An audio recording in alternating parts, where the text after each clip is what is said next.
Hello everyone. Welcome back to another stream. It's the same day as before. It's still Wednesday. But I can't seem to let this game go. It's just so good. Like, I just want to play more of it. And I thought if I'm gonna play more of it, I might as well stream it. So here we are. This time it's not gonna be another 6-hour stream, hopefully. It should be a chill, like 2-hour stream, probably. Well, we'll see how it goes. It might just completely go bananas, like before. We'll give it a go anyway. See what happens. So, we're starting a new world. I still have my cyborg world, where I'm currently stranded somewhere in a canyon. But I'm gonna leave that be for now. That seemed like a fitting end to the story for now. But we can always go back to it if we need to.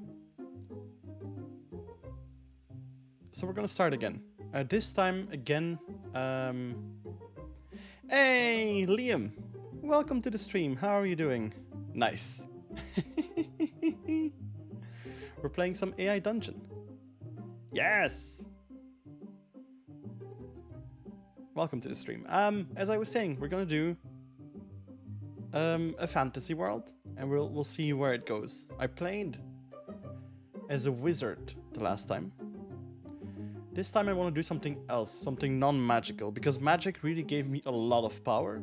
And I'll probably end up finding magic again, somewhere down the line.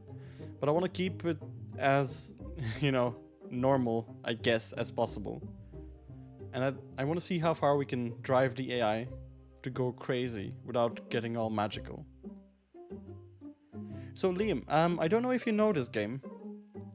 It is it's the best game I've ever played. So sit back and enjoy the ride, I'd say. Let's see. Also, this game is very interactive. So if at any point you have any input, I do, you know, I try to accommodate the chat as much as possible. Nope.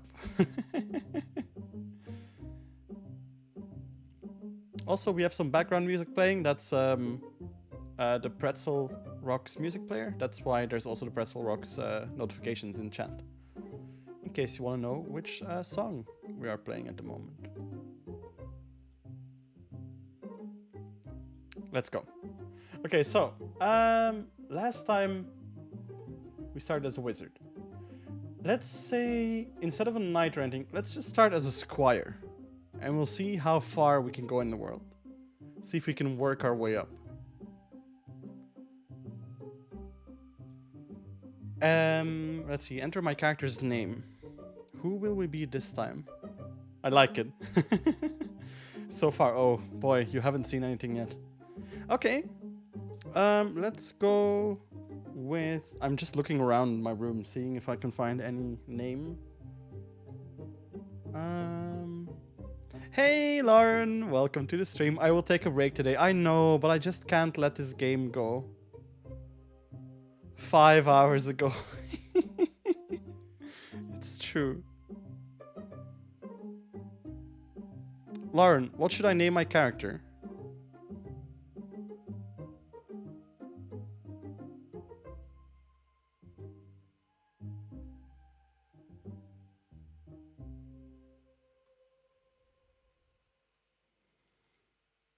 Borg Jolner.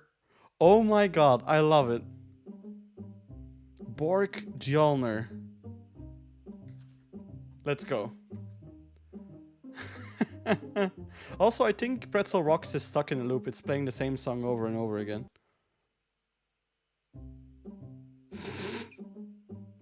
Yeah, let's change that.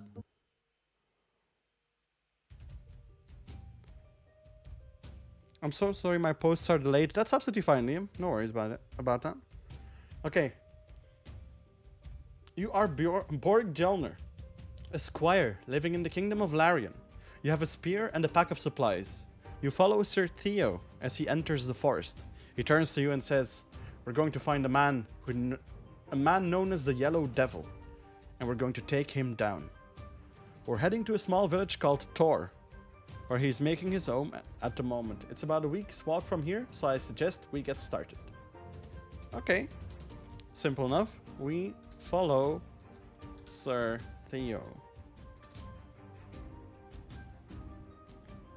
Okay, I have to get back into the game, get my reading back in order.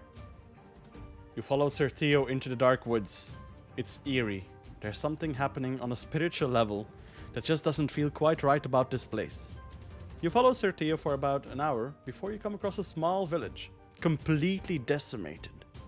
Not even a single person remains alive. Holy shit, it's already getting wacky. Search the village for any survivors. Even though it says not even a single person remains alive, I will rebel against the machine.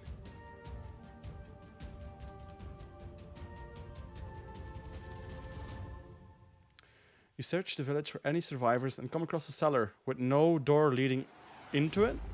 You open it up and see a girl huddled in the corner, sobbing uncontrollably. Her clothes are ripped and there are several bruises on her face. What was the last thing I said last stream? I believe it was poop.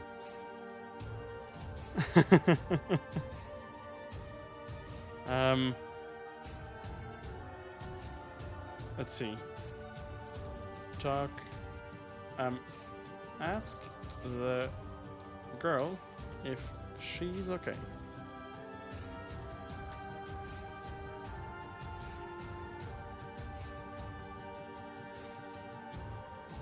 As you ask the girl if she's okay, she begins to scream. The cellar suddenly becomes incredibly bright and you shield your eyes.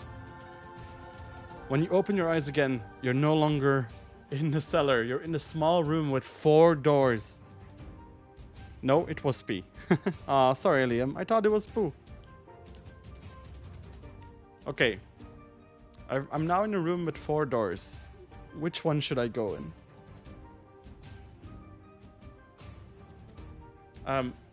Let's just examine the doors.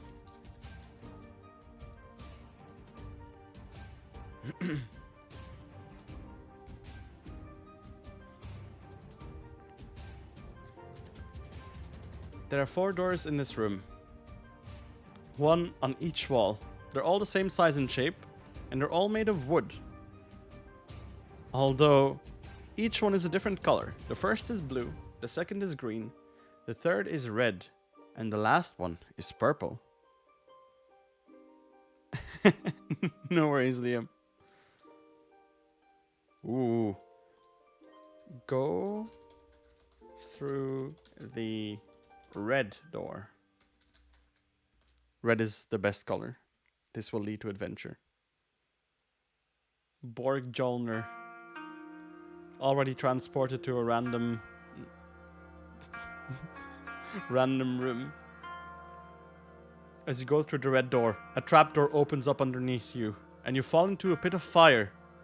You quickly go up in flames and die a very slow and painful death. Oh no. Okay, but I'm not dead yet, otherwise it would say the end. Jump out of the pit of fire. Nice.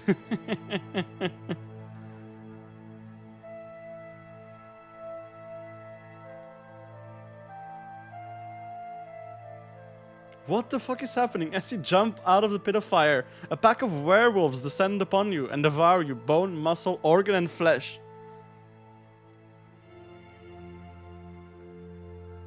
She said, I swim in a pit of fire, for I am invulnerable to fire. Well, how do I deal with the werewolves now? Say you're made of quicksilver. Oh shit.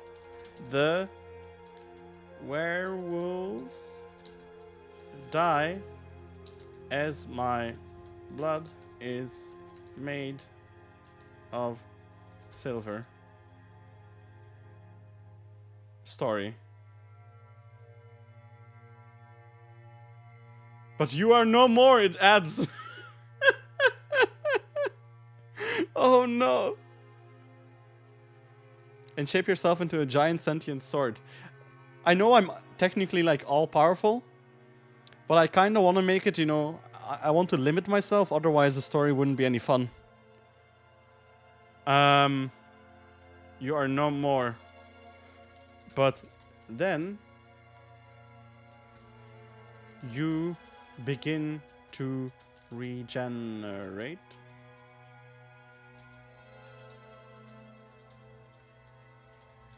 Completely. I will myself back to life. The AI doesn't know what to say. Alter, undo, or try again. I spring back to life.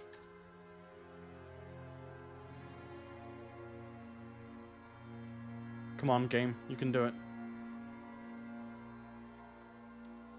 Spring back to life. You begin to regenerate completely. Yes! This is the first in a series of challenges. Oh, whoa. Okay.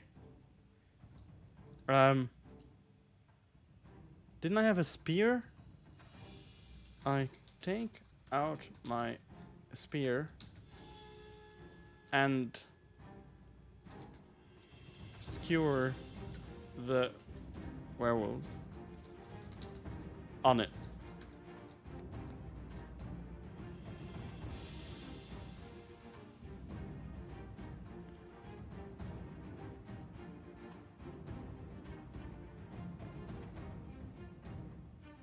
You take out your spear and begin to slowly kill the werewolves around you.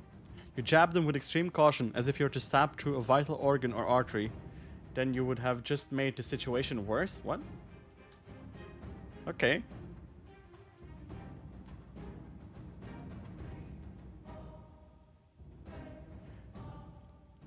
The regeneration would make you heal from it, but they would tear you apart first.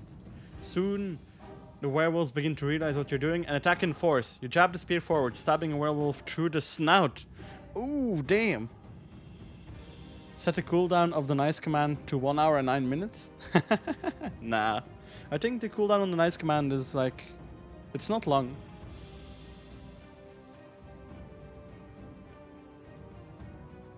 So it is 69 minutes. I see. Nice. So we stab the werewolf through the snout.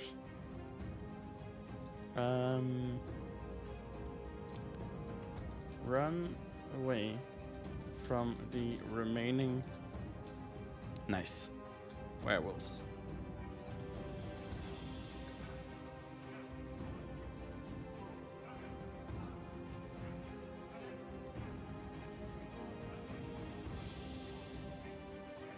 You make a dash for the door. Unfortunately, you roll poorly, and the werewolf with the spear to its snout leaps at you, landing on top of you.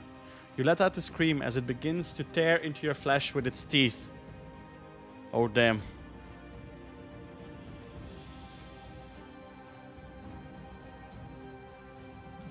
Bite the werewolf back. Yeah, there's a small cooldown on it, Liam, so you'll have to wait like a minute.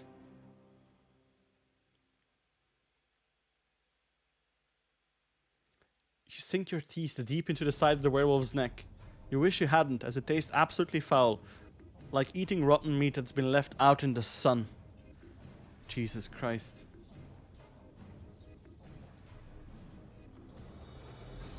Keep biting the werewolf.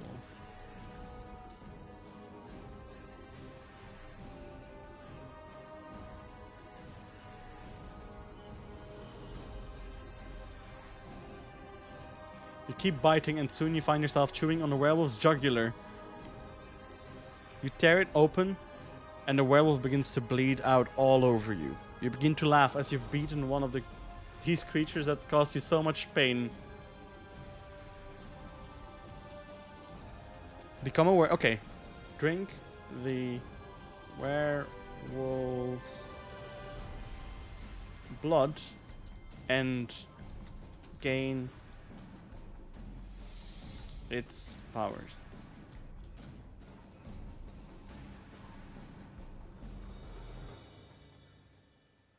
I will become a werewolf.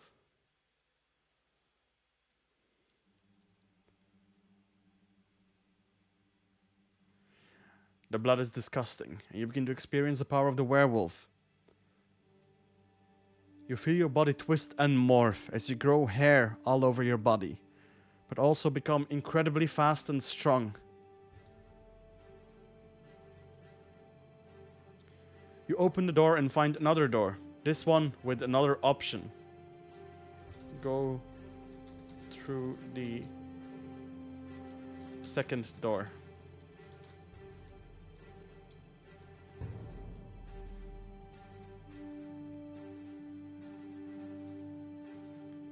Oh well. You step through the door and find yourself in a large mansion. As you walk forward, you see that there are a number of different doors, each with a picture of something on it. Examine the pictures on the door.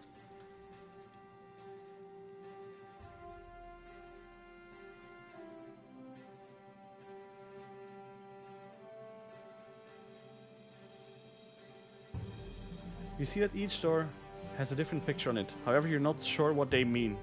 There's a person hanging from a gallows. Underneath that is a revolver, a bomb, and an hourglass. There's a something.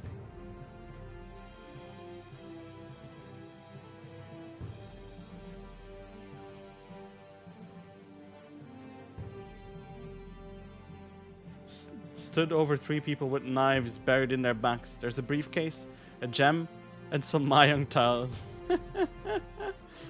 There's something grinning at you with a pair of human eyeballs in its hands. There's a candle, a golden ring, and a rope. What is this?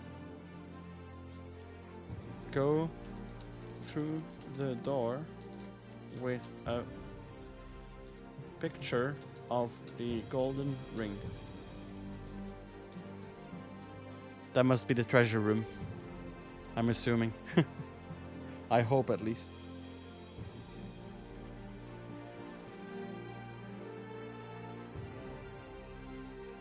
You open the door and see a figure standing in the doorway opposite you. They don't move or make a sound. They simply stand there staring at you. You begin walking towards them when a trapdoor opens up beneath you and you fall through into a pit.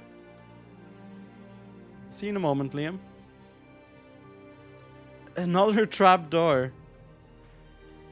Catch the side of the pit before I fall in. I now have, before I fall in, with my werewolf reflexes. I've been upgraded now. I'm going to be the werewolf king. Borg. You manage to grab hold of the edge of the pit and dangle over certain doom. Unfortunately, you're now unable to do anything other than try to find something to hurl at the figure in order to distract him so you can crawl back up.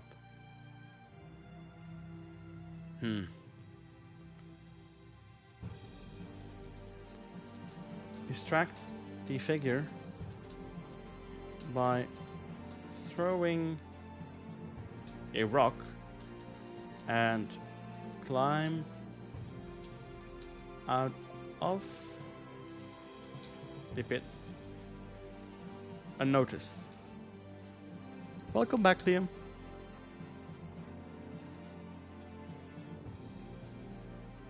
You grab a rock and carefully hurl it at the figure.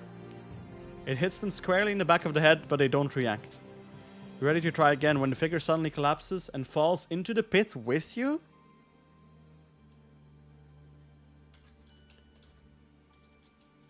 Catch the figure before it falls and climb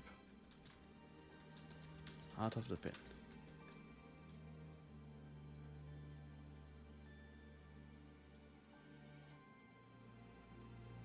You manage to grab the figure and pull them up onto the platform. You soon discover that you've rescued a man wrapped head to toe in bandages.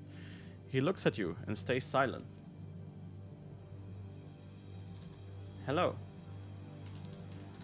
My name is Borg. Who are you?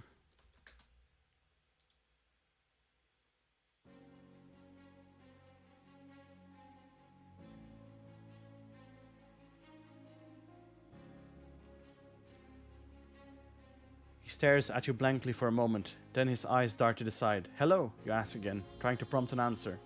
He looks at you with terror in his eyes and suddenly hisses at you like a snake. /do. Does this work? Oh, it does. Unwrap the bandages. I want to know who I'm talking to. Who did I just rescue?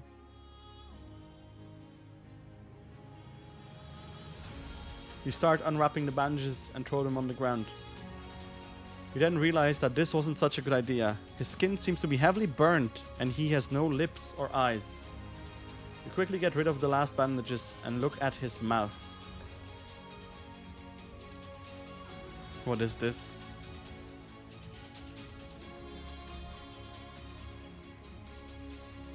Do you have any water? He asks. His voice is strange and hollow, like something is speaking into a tin can. You quickly take out your canteen and give it to him. He greedily gulps it down before handing it back.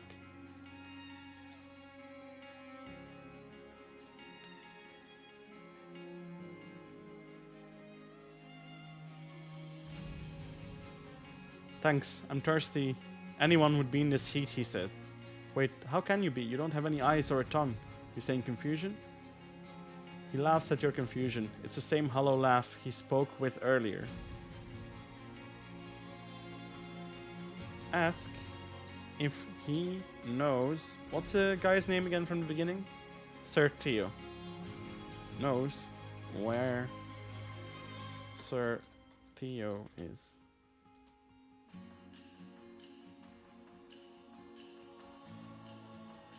Hey Liam, welcome back.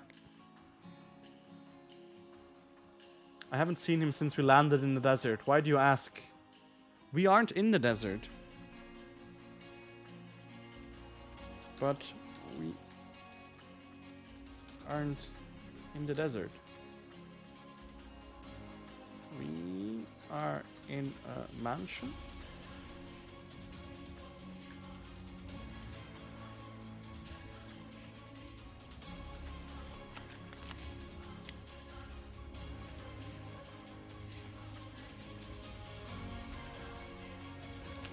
Mansion, he asked. Last thing I remember is our plane getting shot down.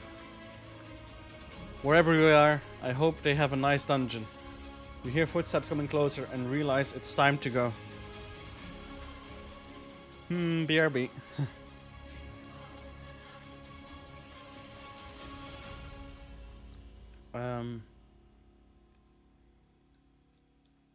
Run away, carrying the man, and look for Sir Theo. Is Liam okay? I have no idea. He keeps coming and going, which is completely fine, I suppose. No. You run down the halls, trying to get away from the approaching guards. As you round the corner, you see one of them coming towards you. You're about to run when you realize he isn't wearing a typical uniform. Hide and wait for the guard to approach. He's like, I'm a chameleon. He comes and goes, he comes and goes. Nice, Lauren. That's the most amazing thing. That's what Tis would say. You hide in the shadows and watch as the guards walks towards you. He's wearing some kind of animal skin. He has a spear in his hand and is sporting a heavy beard. You've never seen a man dressed like this before, certainly not a modern one. What are you?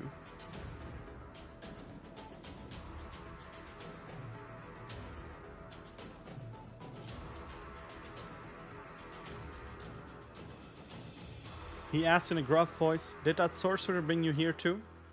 Before you can answer, he grabs your arms and pulls you out of the shadow. You see his face more clearly in the light. He looks like he hasn't shaved or cut his hair for years. Ask the man about Sir Theo. I'm just a squire to Sir Theo. Also, now I'm a werewolf, and I have lost my knight. What? I am Sir Theo. I was fighting off this fiendish horde when I was brought here. Now I am trapped and trying to reach my home, the man says. He is Sir Theo? Huh? Holy shit. Now is not the time lag. Oh no. You don't look like the Sir Theo that I know. Some capitalization that we don't need.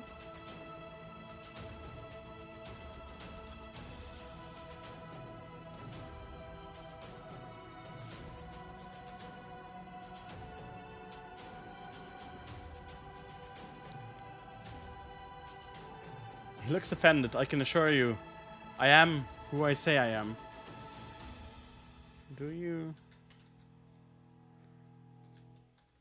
recognize me? I am your squire.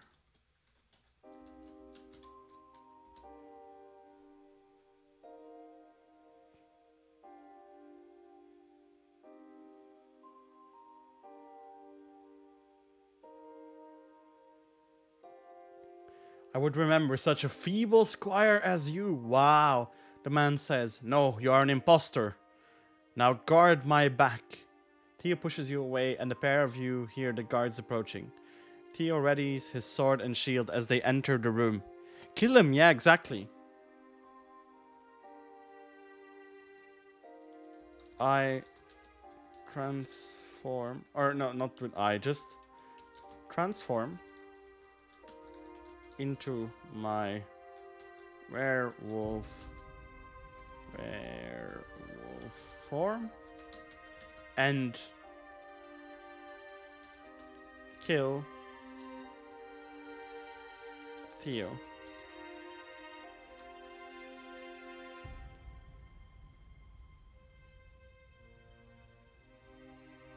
How dare he call me an imposter? You crouch down and growl, spotting one of the guards. You see him clearly. You are so high up you can see his every detail. You watch as he sees Sir Theo ready for battle and backs away in fear. You look at your own hands and back to the guard. No. Slash Sir Theo with my claws.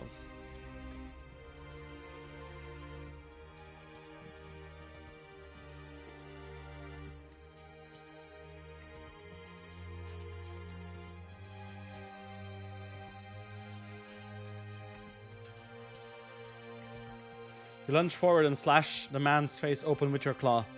He screams in pain as blood spurts from his face. He falls to the ground screaming in agony.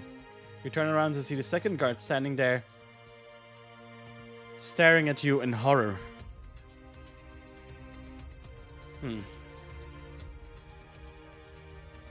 Did I attack the guard instead of Sir Theo? God damn it. Well, this fake Sir Theo. Monster, he screams and he runs away. You are about to chase after him to finish him off when you hear a loud horn blowing. It's a booming noise that hurts your ears. The alarm, Theo says. We have to get out of here now. Grab Sir Theo and bite him. Come on, game, let me do this. Do not limit me. Fuck him real good, exactly. You run forward and grab Sir Theo by the shoulder, sinking your teeth into his neck. He screams in agony as he tries to shake you off, but you won't let go. You taste his blood in your mouth and feel him weaken. You want to drink until he dies and becomes your slave. What the hell? Okay, this is happening.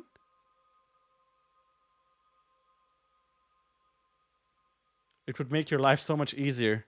Werewolf troll, apparently, yeah. You feel 2 sharp stabs in your side as you look up to see Sertia's sword piercing you. You growl and let go as he pulls himself away. Oh no. What do I do about this?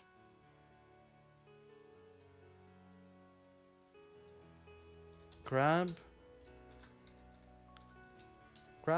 the sword and break it.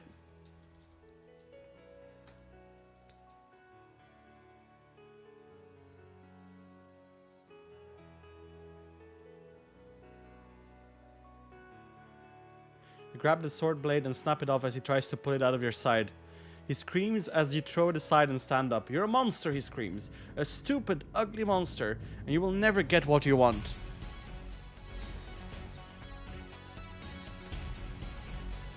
Bite Theo again until he becomes my thrall.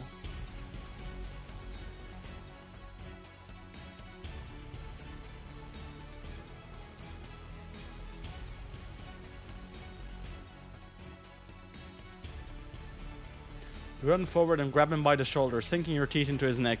He struggles, but you knock him to the ground. You drink deeply of his blood, feeling his life drain from him.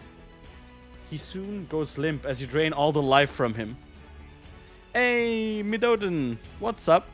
We're playing some more AI Dungeon. How are you doing?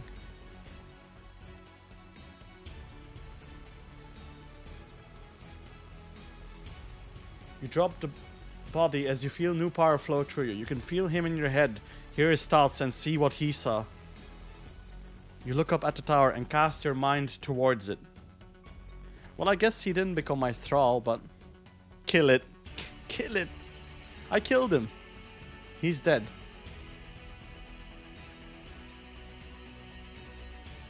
You see 2 familiar minds there. The 2 thralls you made months ago. Oh shit, I have thralls already? You see what they see and know that it is the throne room. You also feel new powers in your limbs. You flex your arms and see the fern turn to hard leathery skin as your teeth sharps. Holy shit, I'm transforming? Witness my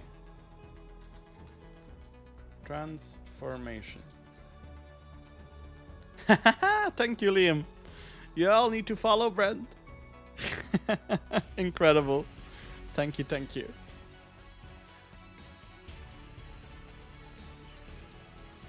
You watch as your body undergoes another horrific transformation. Your limbs grow longer and stretch. Your skin turns a bark-like material. Your face twists and becomes a snout. While leaked turning sharp? Huh? You fall to all fours as it finishes, feeling more powerful than ever. Run towards the throne room. I guess I'm a beast now. Amazing.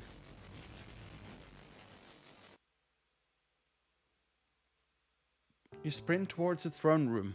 Along the way, you see slaves cowering in their rooms, guards running here and there, and various mutants wandering about.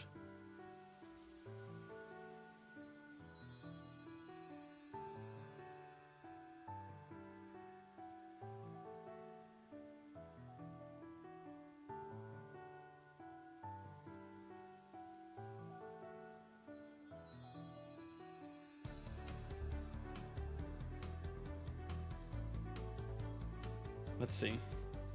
Some give you a glare, but your eyes are now pure red and you feel like a predator. They certainly don't want to tangle with a half-demonic beast. You arrive at the throne room and see the 2 guards outside the door. Use my new beast abilities to dispatch of the guards.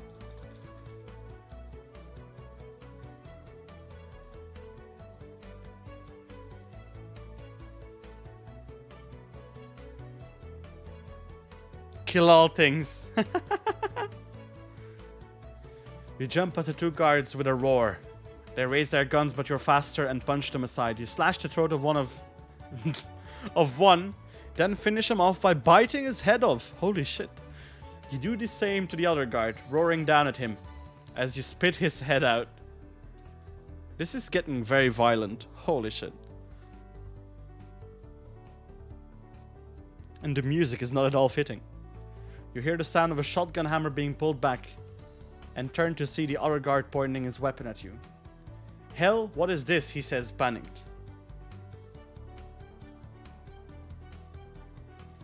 I am but a humble squire. Please, don't shoot me.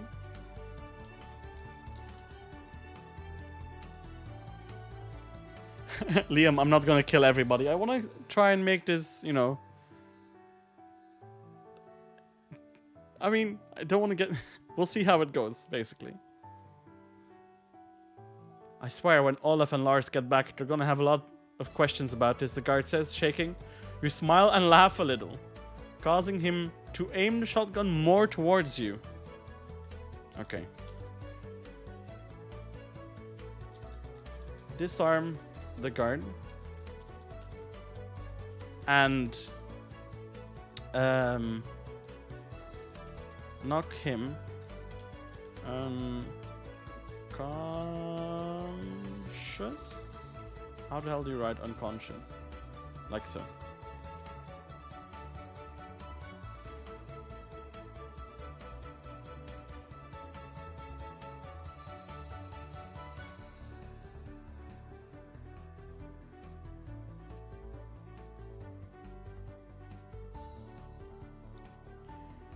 You take a step forward as the guard aims his shotgun more at you. Please, sir, I'm just following orders. Don't kill me, he begs.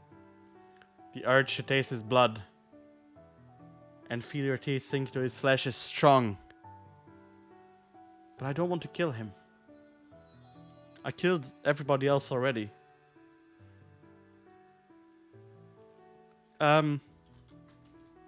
Transform back into human form. And subdue the guard.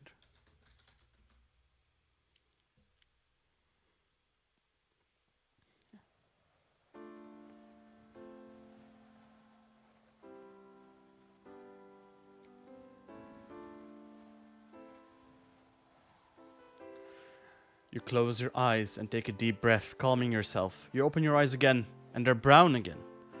You quickly transform back into your human form. The guard stares at you, terrified. What are you? He asks fearfully.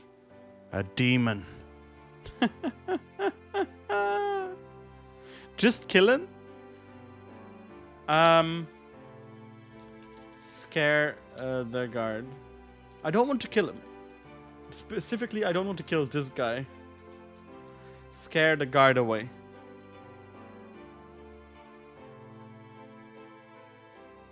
Hey, super cool dude 78, welcome to the stream. I play survival in AI dungeon and got like 5 or 6 abilities that have the same effect like burning hands and burning fists. Holy shit. That's incredible.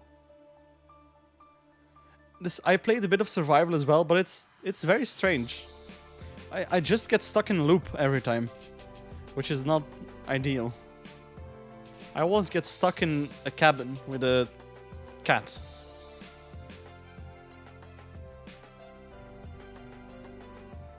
You jump up and grab onto the ceiling, pulling yourself up in time to avoid the shotgun blast.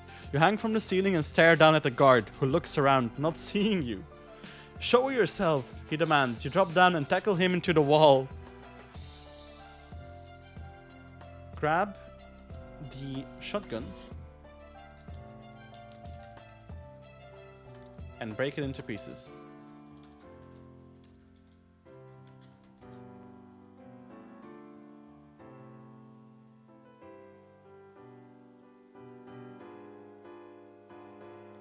You grab the shotgun, but it's solidly socketed into the guard's arm. You try to pull it out, but can't. The guard screams as blood pours from his stump. What the hell? I didn't know the shotgun was part of his arm. You look at him, And he eyes you pleadingly. Please don't kill me. Okay, I'm not gonna kill him. Knock out the guard with my spear.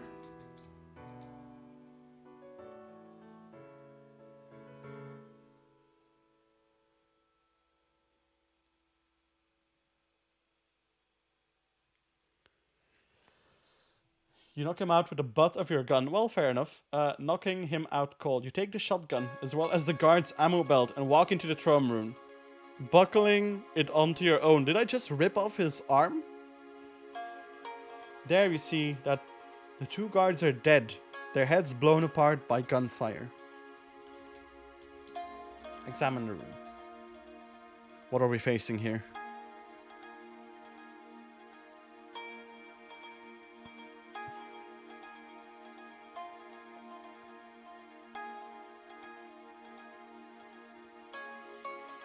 You see the room decorated lavishly with gold, expensive red curtains draped over the walls. In front of you is a large golden throne. Golden throne, backed by two armored guards whose helmets have either horns or antlers atop them. Welcome back, Liam. Walk up to the throne.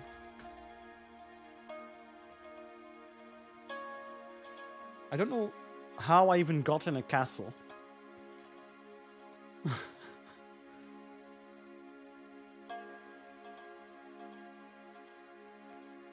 You walk towards the large red and gold throne. There you see a large man with long black hair, a beard and mustache both trimmed, and dressed in a very expensive three-piece suit. He sits on his throne looking at you without emotion. Viceroy? Am I the Viceroy? Hello there. Welcome, Mr. Sanders, to the stream. How are you doing?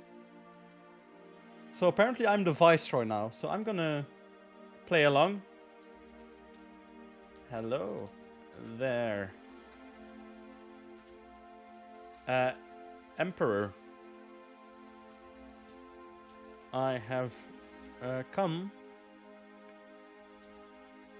to seek Sir Theo.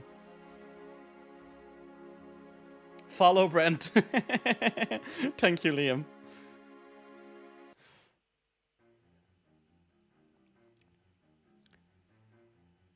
The man looks at you and slowly stands up. He towers over you. Imperial conscript, why have you come to my lands? I've come to fetch Sir Theo. I'm under orders of the Grand Alliance. Well, this is news to me, but we will go along.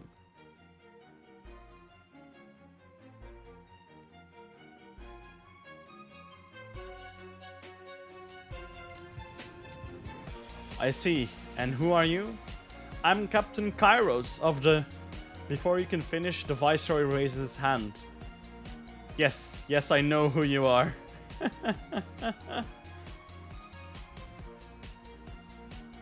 Wait, who is speaking? I don't know. Then you know that I have orders to bring Sir Theo with me. Okay. So he's Captain Kairos. Kairos? Or am I? I have no idea at this point. I'm afraid that won't be possible. I'm sorry. I can't allow you to take Sir Theo from his home. You stare at the Viceroy, tense and ready for anything. Well then. You leave me no choice. Viceroy.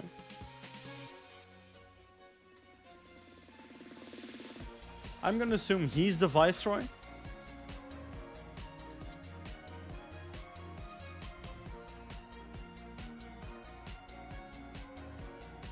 I'm sorry too, Imperial. Viceroy Gallic steps aside and you see Sir Theo standing there. He's grown his hair out and his armor is covered in blood, some of which looks like it's still fresh. It's werewolf time again, boys. Or actually demon form time, I think. transform back into my demonic beast form and grab Sertio. Let's go.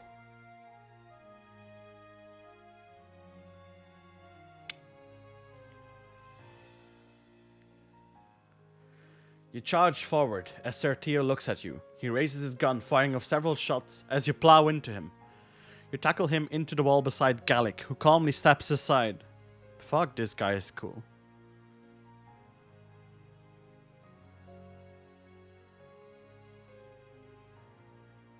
Wasn't he Captain Kairos a second ago? You're outnumbered and ill-equipped, beast. Sertio grunts out. I doubt you'll do better. Sertio looks at you before nodding. Nod back at Sertio. And fight side by side against the royal forces.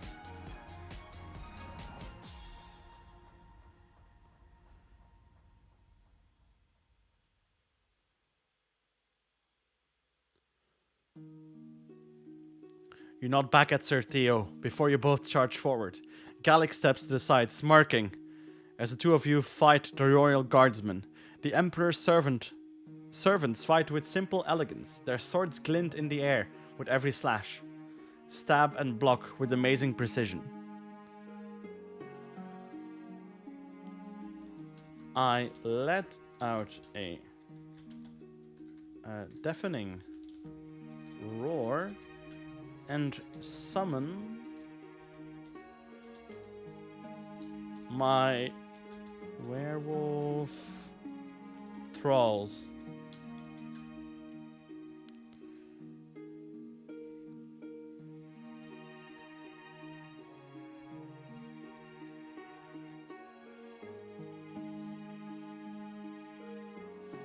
You let out a roar, summoning your inner beast.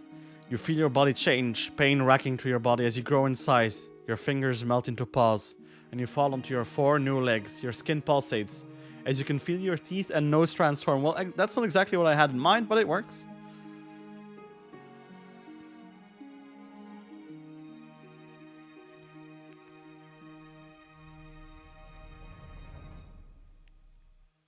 This,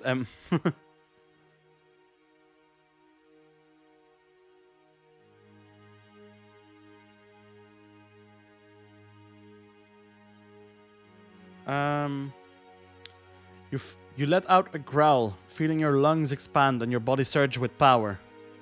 This almost sounds like a beginning of a fan fiction. Yeah, it does. Yeah. You look around, spotting Sertio and getting into position behind him. The Royal Guardsmen are matching your raw power with their finesse and training. I guess. Okay. Attack in tandem with Sertio. I am now his wolf companion.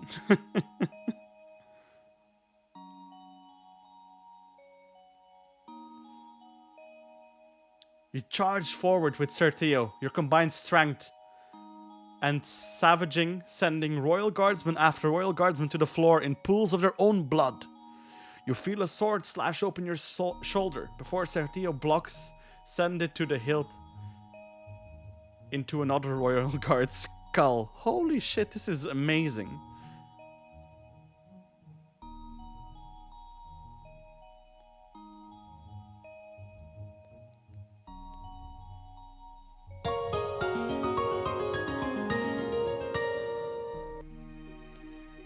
Oh, we completed the quest, okay.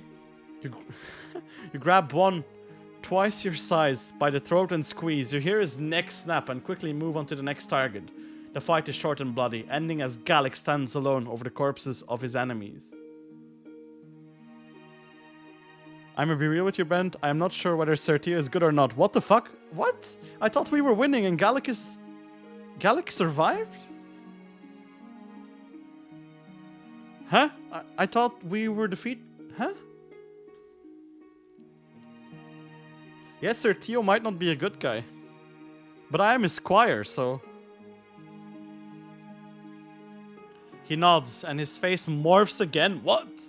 We must move quickly. The Emperor will have my head for killing most of the Royal Guard. But this was necessary. Come, we must get these to the carriage outside?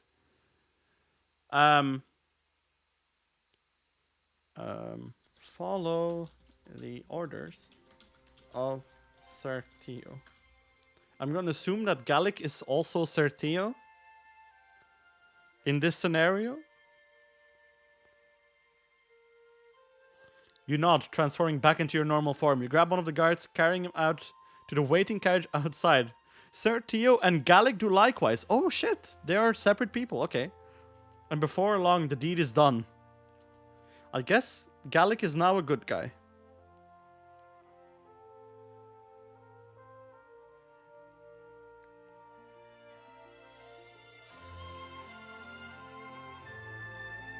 You pick up the last royal guard and look at Gallic.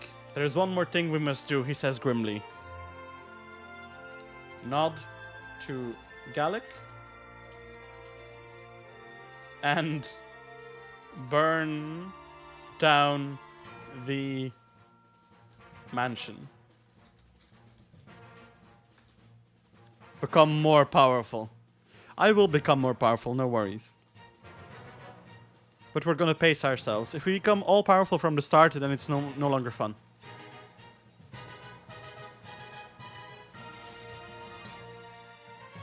You nod and walk outside into the gardens. You drag the guard over to one of the trees, a strange willow with shimmering leaves. You tie the guard to it, checking to see that he is secure. You grab your dagger, taking a deep breath as you slice his throat. What? This was not what I was thinking.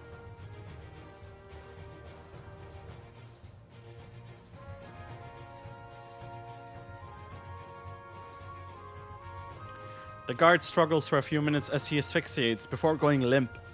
You quickly return to the mansion where you see Sir Theo and Gallic waiting for you in the living room. What took you so long? Sir Theo asks. Oh. I don't know. I just fell asleep outside.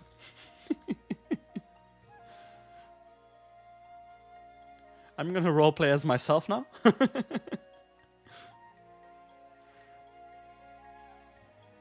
The two men look at you before bursting out laughing. You smirk and begin heading to the carriage. Become raw power when you get farther. Yes, we will. We will end up becoming an all-powerful god. How did you get him to hold still? Gallic asked, amused. I told him this was the last test and that his family would be killed if he didn't hold still, you reply. And the two men laugh. What the fuck? Are we the bad guys? Lauren, you might have been right. We might be the bad guys here.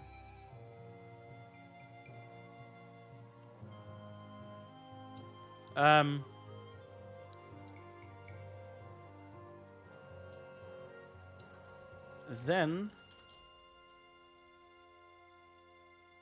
Are we the bad guys? Asked the demon werewolf. I mean, fair enough. Then we all ride to the capital.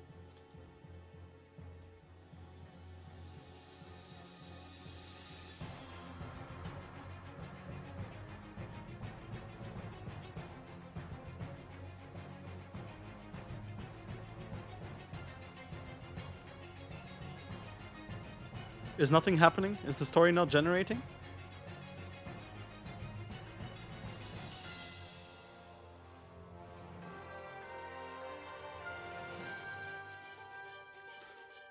The journey is a short one, and you soon arrive at the capital. The three of you enter the palace through a secret back entrance and walk down to the dungeons. This is where we will hold them. Follow Gallic and Theo.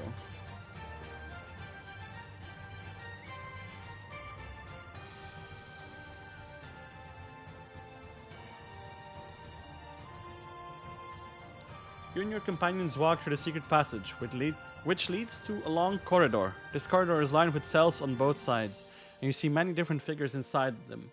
All of them criminals of some sort. You wave to a few, and they shyly wave back. What the hell? Okay, I'm gonna check out my quest log. Help Sir Theo complete his quest. Okay, so this is already done. So we were just, we're free roaming, basically. Let's see what happens.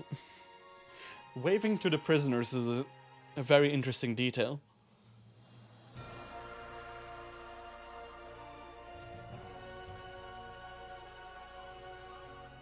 The residents of these cells are your loyal subjects. You grin and continue walking. What?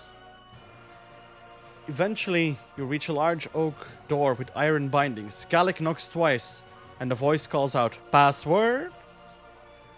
"Hook, line, and sinker," Gallic says.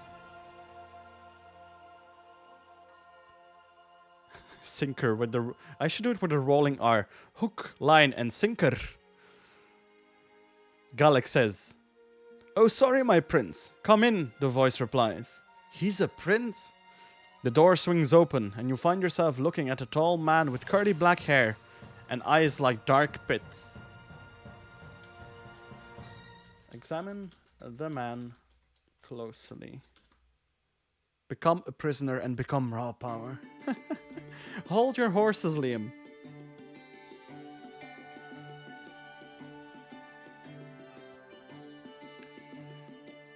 The man's hair is dark and curly, and he has a thin mustache. His eyes are like two bottomless pits, dark and imposing.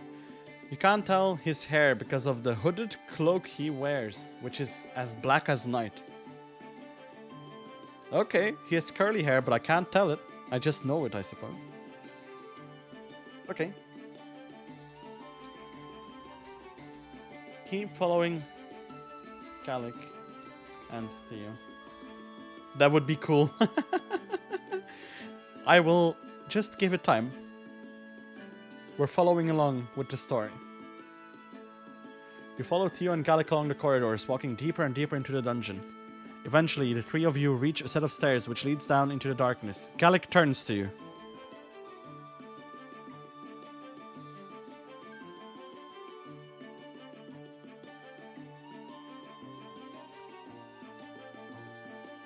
"I'll take it from here," he says. "Thank you for your assistance, Sergeant." "Of course, my liege," you say, bowing. Gallic turns and walks down the stairs, descending into the darkness. You turn to Theo.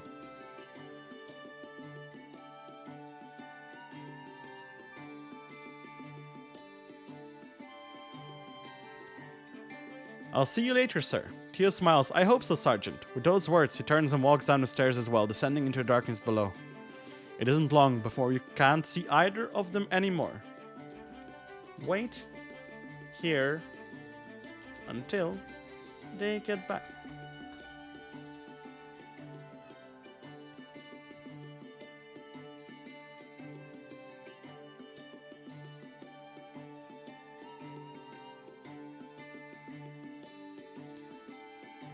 You wait in the quiet darkness, your sword drawn, looking for what dangers may come. However, it isn't long before you start to feel sleepy.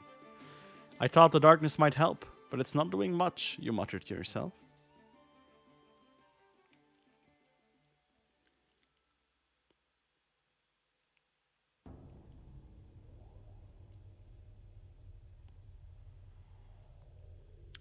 You continue to wait, but eventually you feel your eyelids begin to get very heavy. You fight the feeling off as long as possible, but it soon becomes too strong and you collapse onto the cold stone in the hallway. You awaken sometime later. Was it all a dream?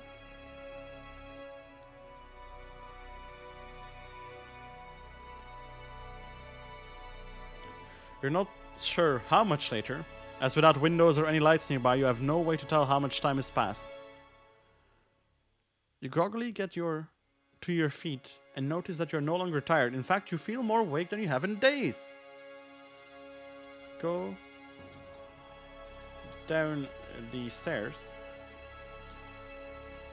and look for Theo.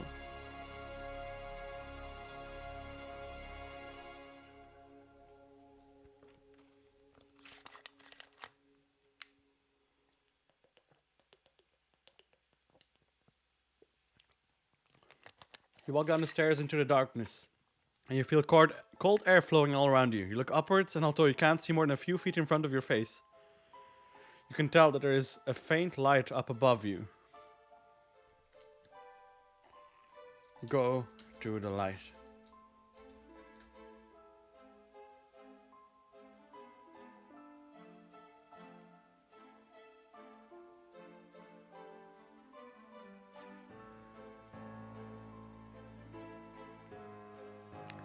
You walk up the stairs, carefully feeling your way to avoid walking into the railing and tripping.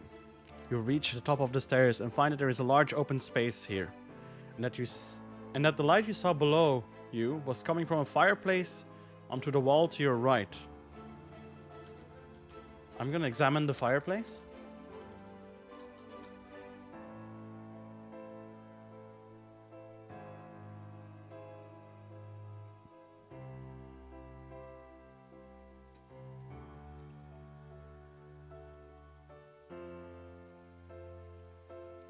The fireplace is large and spacious, big enough to stand inside. The stones of the floor are covered in a layer of ash that has built up over the years, left there by many fires that have burned there in the long history of the dungeon. Start a fire in the fireplace. And wait for Theo and Gallic. Let's have ourselves some lunch, shall we?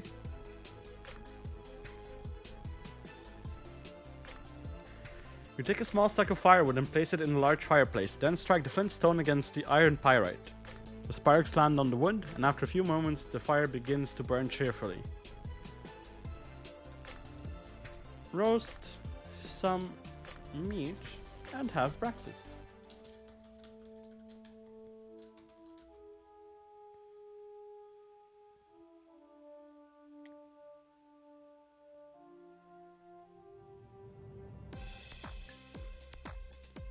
Take some of the meat that you brought down here and cook it on a wooden spit that you place on top of the fire. As you wait for the meat to cook, you sit back and enjoy the warmth of the fire. What time is it for you? It is currently midnight.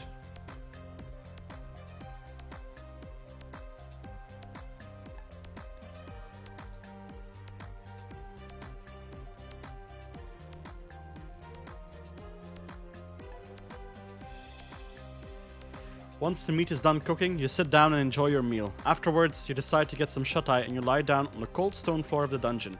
You awaken sometime later. Oh. Oh, Liam, are you okay?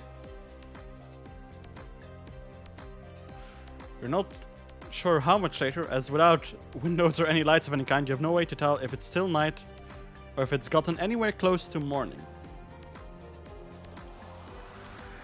Head out deeper into the dungeon and shout for Gallic and Theo. Okay, this time we're gonna shout.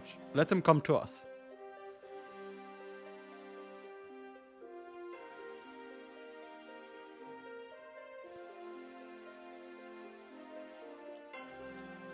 You get up and head back towards the stairs leading further into the dungeon, still shouting to try and get Gallic or Theo to respond. Your voices echoes to the darkness, but there is no other sound. It's 7:30? Oh, nice. In Canada. Very cool.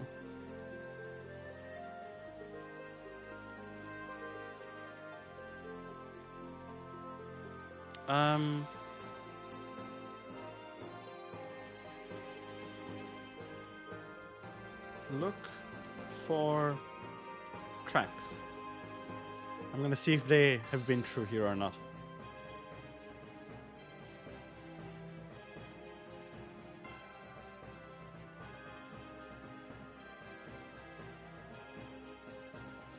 You follow the tracks that lead into the dungeon. They are both clearly visible in the soft earth as Theo and Gallic neither finished filling in the tunnel they were digging nor covered their own footprints. The tunnel continues to slope downwards, further and further down under the surface of the earth. I love this game. I love it as well. There's infinite possibilities. Okay. transform back into my beast form and find Gallic and Theo. It looks so cool. It is so cool. You can type anything and anything becomes reality. You discard your torn and tattered clothing, revealing your pale skin, marred by only a few blemishes here and there. You place your clothing to the side, sit down, and concentrate. Your body begins to shake as you grow in size, your bones breaking and shifting into place.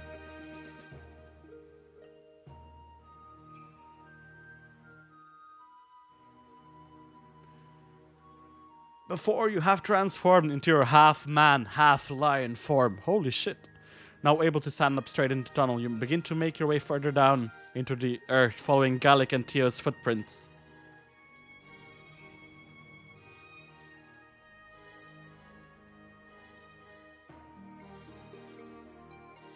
As you move further along, the tunnel becomes sandy underfoot with patches of sticky dirt. There are strange roots hanging from the ceiling of the tunnel. Water must seep through here sometimes, you think. Suddenly, you hear Gallic scream. Run towards the scream. Christmas is over, but AFK Arena gives me ads where they say enjoy Christmas together. AFK Arena is a cool game. I played it a couple of weeks ago for like 2 weeks, and then I stopped. But it's a nice game. You turn around the corner and begin to run down the new tunnel, towards Gallic's voice. Your padded feet fall softly on the dirt ground, and your long, muscular tail sways behind you as you run. You hear Gallic scream again. It is, but you can't do much, sadly. Yeah, exactly. That's why I stopped playing as well. Gallic, you shout. You reach the end of the tunnel and find a large open cavern.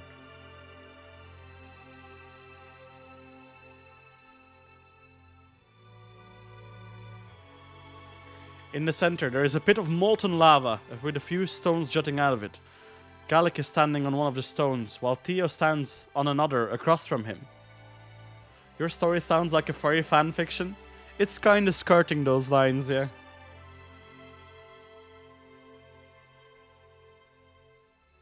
Let's see. Gallic. What are you doing? So they're both standing over a pit of molten lava.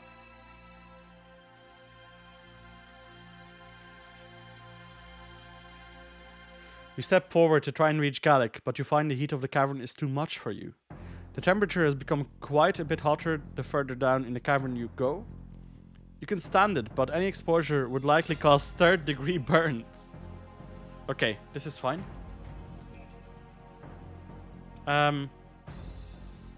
Harden my skin and bear the heat. I'm assuming if I can transform into a half-man, half-lion, I can do this. You be like... Magic flame. You step into the cavern, focusing on raising your internal temperature to withstand the heat of the cavern. As the heat increases, you begin to sweat, but bear it. You grit your teeth and force yourself to move along towards Gallic. Gallic, what are you doing? Amazing. Magic fish. You shout. I'm ending it all. Just like you wanted, he shouts back, his voice full of anguish and despair. Gallic, I didn't want you to kill yourself. I wanted you to talk. Too late. What the fuck? He's killing himself? Holy shit. Leap over to Gallic and drag him to safety. This story took a turn for the worse.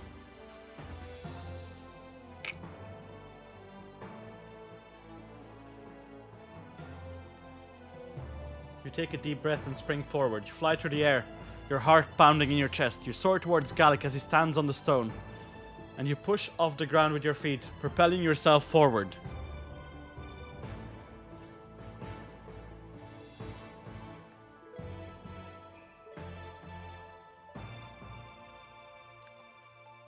You fly through the air faster and faster. As you stretch out your arms, you grab Gallic around his chest and pull him off the platform back towards the stone pillar behind him.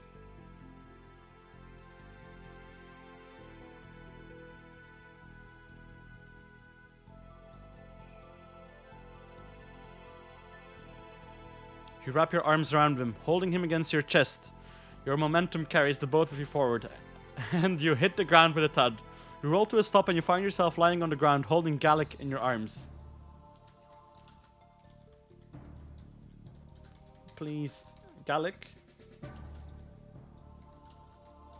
It doesn't have to end this way. Dead fish who see boat. Nice.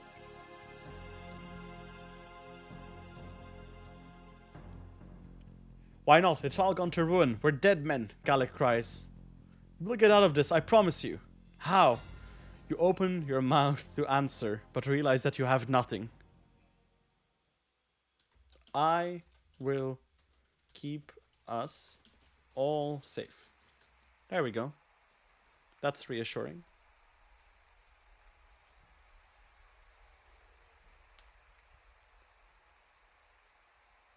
I promise I will get us out of this, all of us. Gallic looks down on the ground. He pauses for a minute, seemingly thinking about something. Tears well up in his eyes as he brings his dagger across his wrist. What? Goodbye, Kane, he says. Who the fuck is Kane? Also, he's slashing his wrists now? What the fuck is this? Be raw power. Liam. Not yet, please.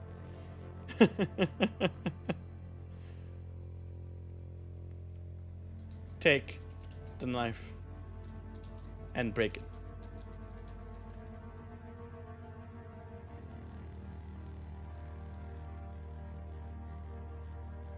Just type suddenly pineapples in story.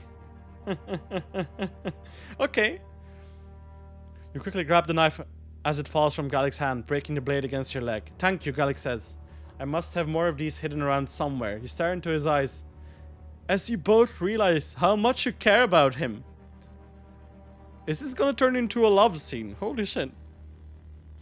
I'm just gonna let the story generate. Let's see what happens. This is gonna be some guy-on-guy action. Be prepared.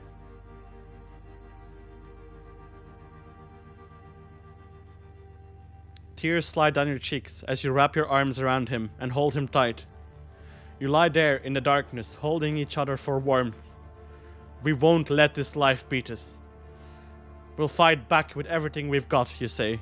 We will.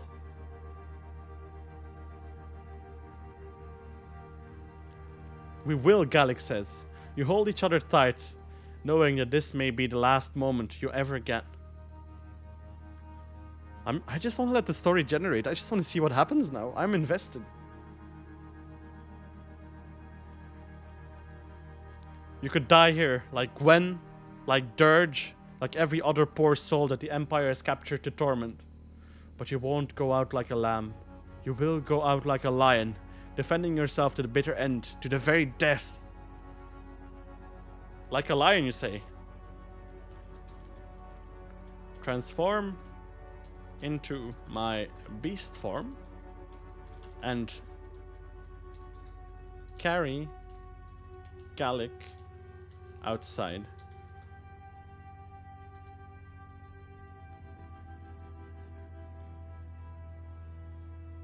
Also, I will incorporate pineapples in some way. You embrace your inner beast, allowing your body to morph. Your limbs stretch and contract, tearing through skin and muscle and flesh as they grow and recede. Your teeth ache as your fangs grow in, as your jaw stretches open. You shake your head, letting out a fearsome roar.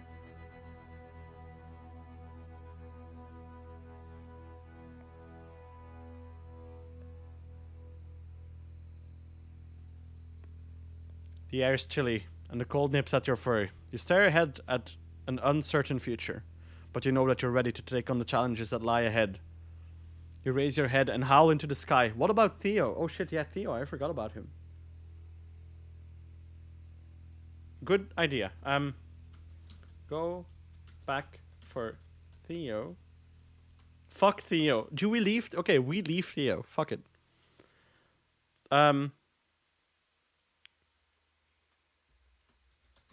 Grab Gallic and go to safety.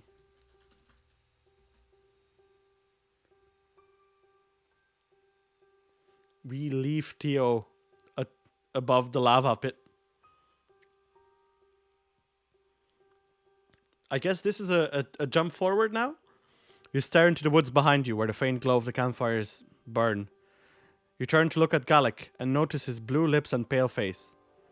You realize there's no time to go back for anyone. There we go. I guess, you know, there's no time to go back for Theo.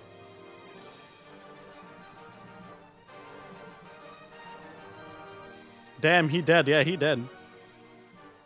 For you, for Gallic, and for all your brothers and sisters in the White Fang who fought for equality and freedom, you wrap your arms around his shoulder and begin dragging him as quickly as you can towards safety.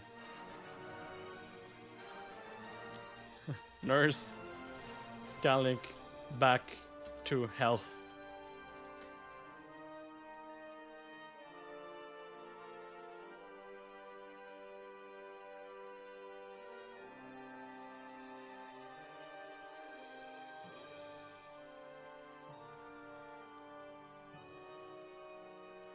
You drag Gallic through the woods, every muscle in your body aching. You've dragged him dozens of yards away from the camp, and you're hoping that you're far enough away that the guards won't notice Gallic's absence right away.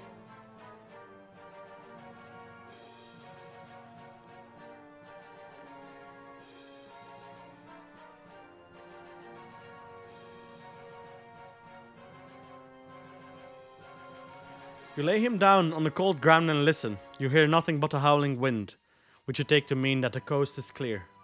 You quickly unbutton his huntsman coat as you try to recall where each button goes. What? Excuse me. Game, please.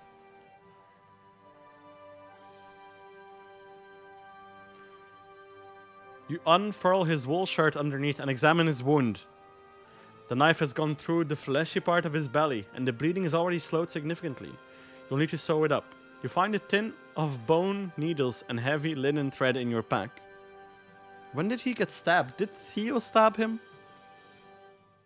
It must have been Theo. Fuck him. You quickly sterilize it with a flame and begin sewing up the wound. Gallic wakes up halfway through and helps you button up his shirt after it's stitched. What happened? He asked groggily. Shh. Save your breath. You're safe now. Rest up until Gallic is fully healed.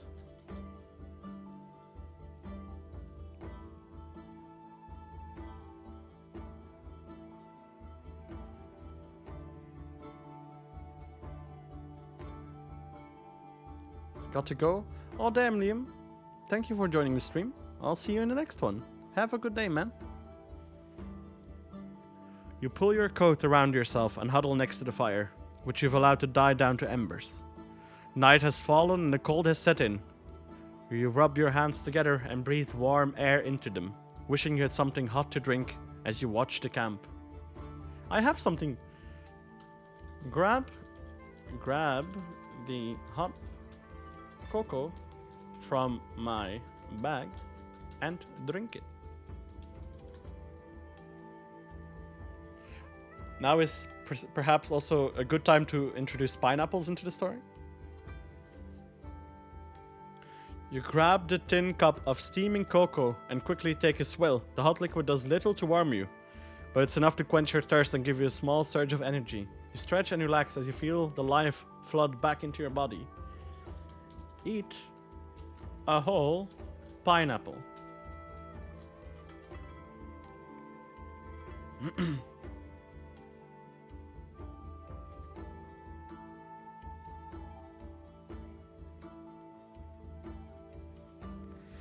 You pull a pineapple out of your bag and look at it greedily. You haven't had fresh fruit in what seems like an age. You quickly peel and slice it and take a bite, the sweet, juicy flesh tasting divine as it bursts into your mouth. I love it.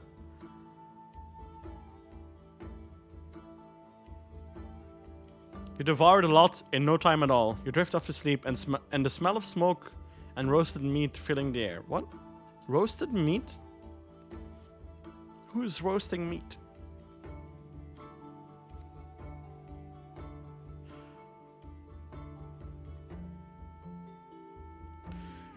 You are suddenly jolted awake by a rumbling in your stomach. A wave of nausea hits you and your gorge rises as you remember the meat that you had roasted and put aside to eat just before sleeping. What does that even mean?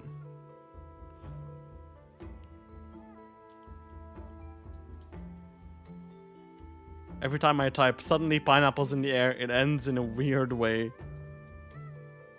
Okay. You quickly check your meat to find it's swarming with maggots. You dry retch, but the nausea doesn't subside. You feel the bile rise up in your throat and you no longer have the strength to run to a bush.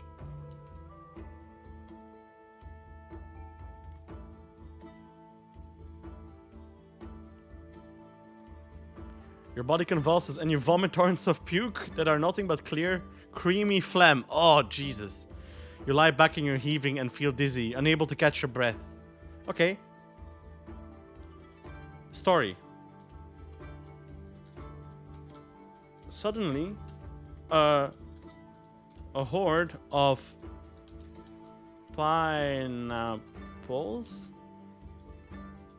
appear all around you.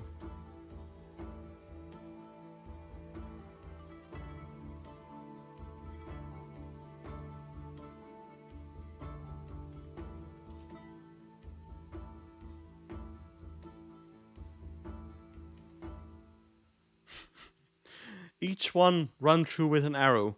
Blood oozes from the fruit and floods the ground like a bloody puddle. You can't take your eyes off it as you feel yourself drowning, unable to swim to shore.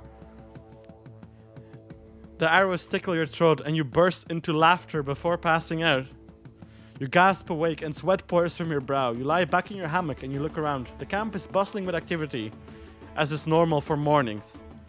You reach for your canteen and down the rest of your water. It was all a dream. You realize the water is actually pineapple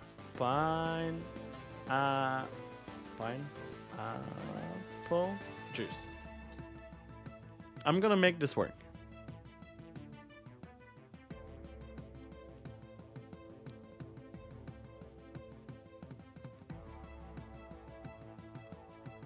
You shudder and quickly brush your teeth with a stick of spearmint gum. You pack up your hammock and break camp, rolling out your sleeping bag and stowing everything in its place. You join the others for march, but all the while your mind is racing. Look for Gallic.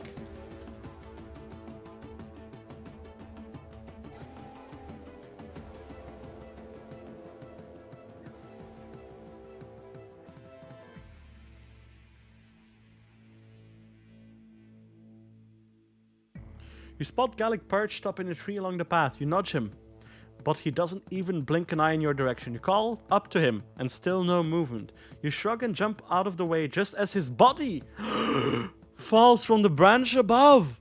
Holy shit. Gallic is dead.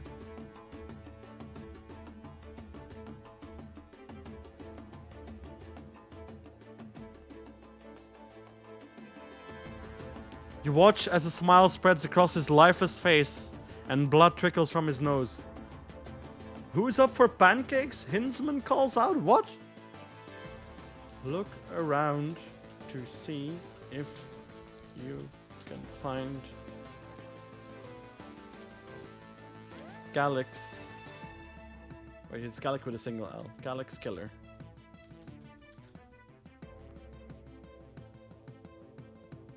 Who the hell is Hinsman? I'm not gonna get into that.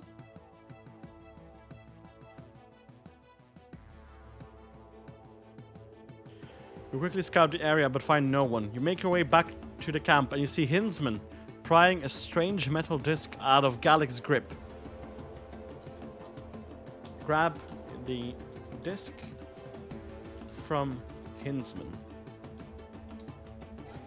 A new character is introduced.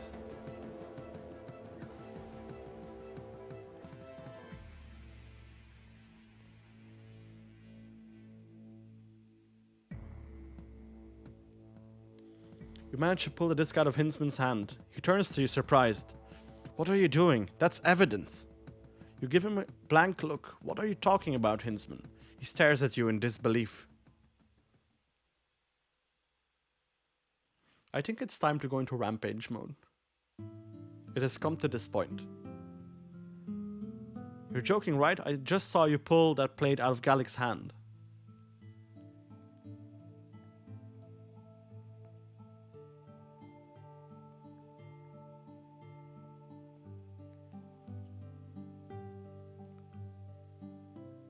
Look, it has blood on it. He holds the disc out for you to see. There is in fact a bloody handprint on the disc, as well as a series of deep cuts along the outer ridge. You give Hinsman a nervous look. Okay. Transform my hand into a claw. A beastly claw. And slash him.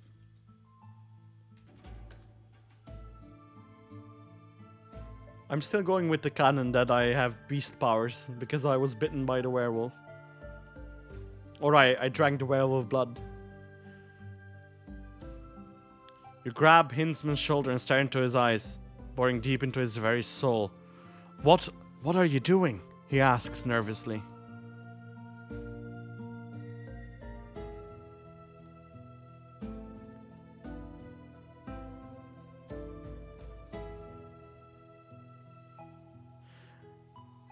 Your mouth curls up in a smirk, and you squeeze his shoulders, claws piercing his skin and drawing first blood. He cries out and you laugh. Now, Hinsman, it's not nice to stare. He gives you a fearful look. Kill Hinsman.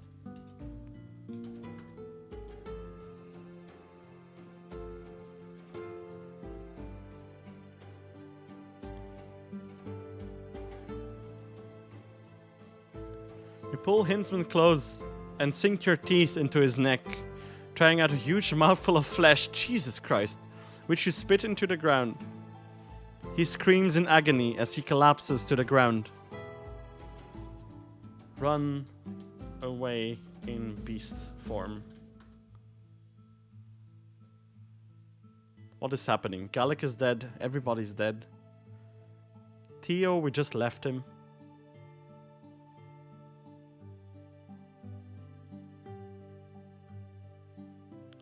You take off into the woods and keep running for hours. Eventually you find yourself in unfamiliar woods. But you hear a stream you haven't drank in days and desperately rush towards the sound of water. I had just drank some pineapple juice. Drink all the water in the stream.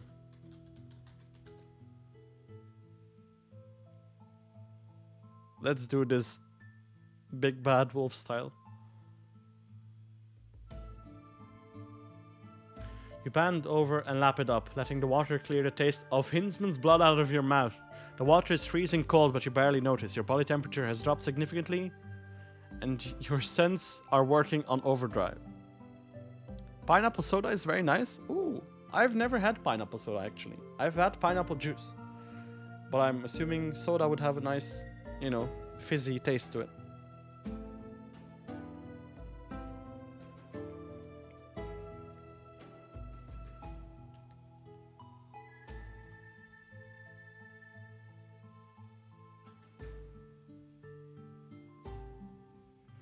You can see everything in vivid detail and detect the faintest sound. Your nostrils are flaring as you smell that old man's house not far away.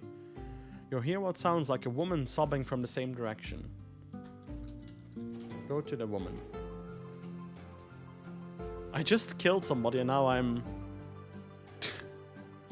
I don't know what's happening. I can confirm that it has a fizzy taste. Oh, nice. You head deep into the woods towards the sobbing. It doesn't sound like a man pretending. It sounds like a real woman in tears. Okay, that's a nice detail. You come to an old cabin that looks like it's from the same time as the one you awoke in. I didn't awaken no cabin. Walk up to the woman and ask, what's up?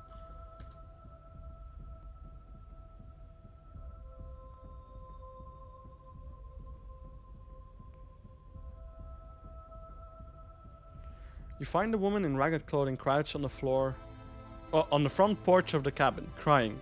Her clothes are ripped and bloodied. She has a black eye and dried blood is crusted around her nostrils. She looks up at you with wet eyes and gives a startled yelp. What ails you, a good woman? That's the woman from the beginning? Holy shit. It's coming full circle. She stares at you with surprise and sadness in her eyes. A dead man, thee hath disturbed the peace of mind on yon poor maid. Oh no, she has an accent, I think.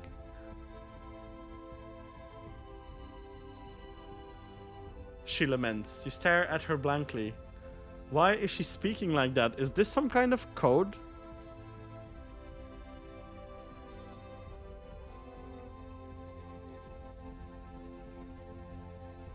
She gets to her feet and sighs. Who are you?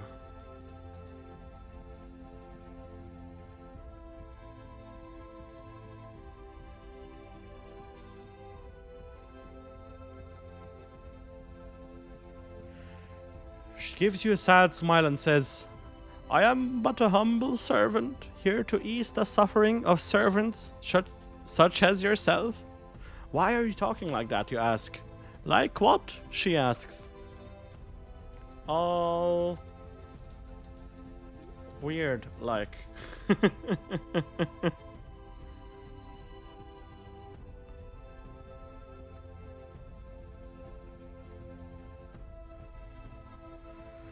I'm speaking as one once taught me, 'tis but a passing fancy.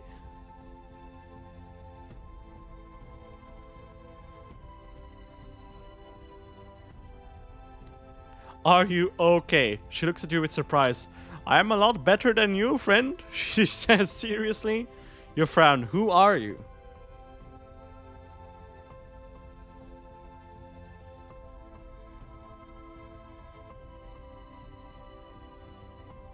Why are you talking like that? I'm called Gertrude, and I am here to help you, she says. Why are you helping me? She smiles and looks at the ground. I once had a master who used me poorly. What? How can you help me? I don't want to know about her master. Jesus, that's too... Nope. Nope. I can ease your suffering and help you accomplish your goals. You need only to accept my offer. How can you do that? She smiles and pulls a tattered letter from her pocket. By accepting this quest, Sir Knight, she says, offering it to you. Okay, fuck it. I'm now a knight apparently. I'm no longer a squire. I have graduated. Accept the quest.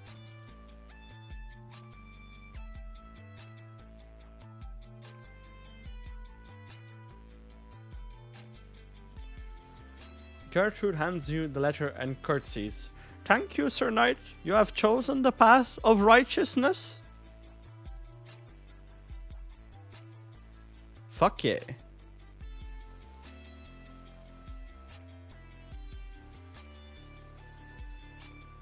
She turns and hurries into the cabin. You can hear the creaking of the floorboards as she runs to the attic. You stare at the letter. It is worn and hastily written, as though written in a hurry. Dear Mom, I am leaving with Father. Is this the quest?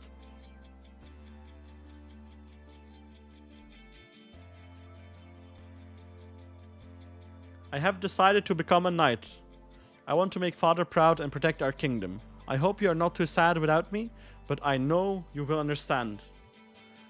You always told us to follow our dreams. This is my dream. Your son, Frederick. Figure out what the quest is. Do I have to find the son, Frederick?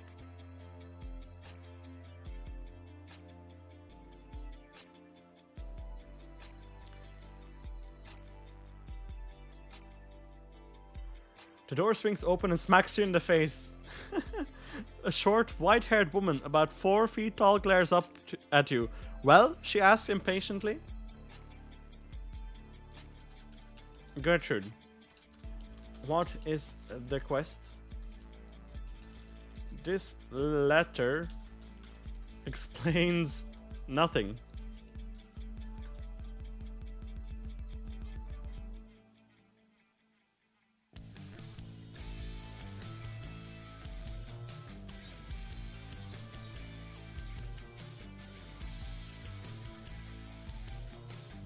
I told you. It's a letter from your son, she cries in exasperation. A letter from my son? Yes, and he mentions a quest, but what is it? Gertrude sighs. I suppose I must tell you, so that my master's wishes may be carried out. I did not know I had a son. Holy shit.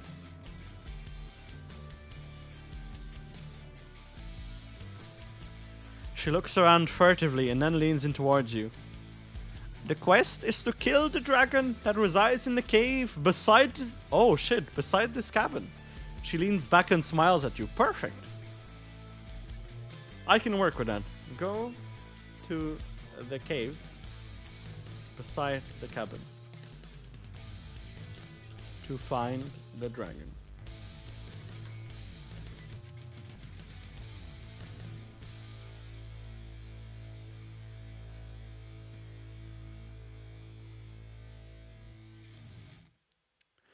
You walk to the cave and gaze around it cautiously. Smoke billows from within, and you are certain that this is where the dragon lives. With sword in hand, you bravely step towards the cave. Follow me on Facebook or Tumblr for more stories. Excuse me. What is this?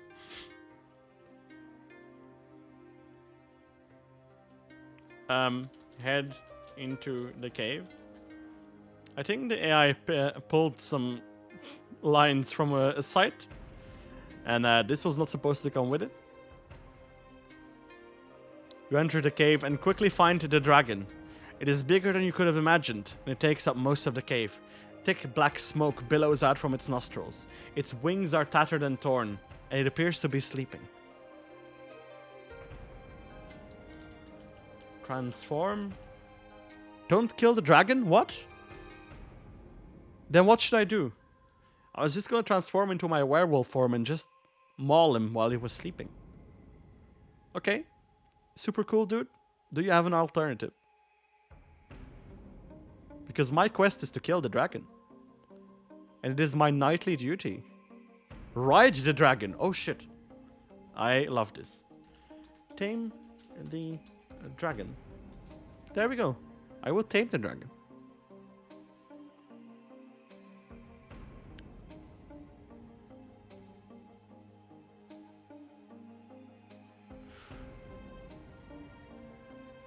You approach the dragon slowly and start stroking its face.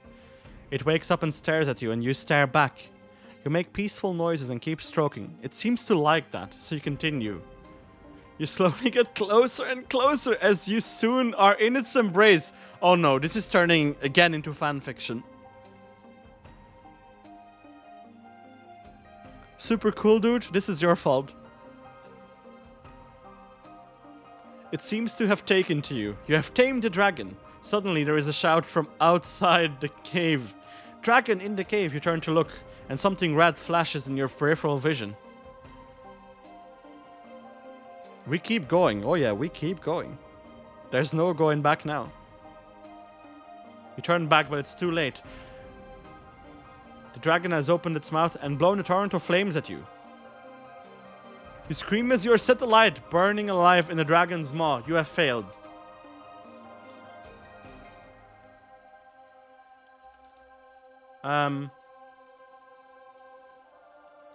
I discover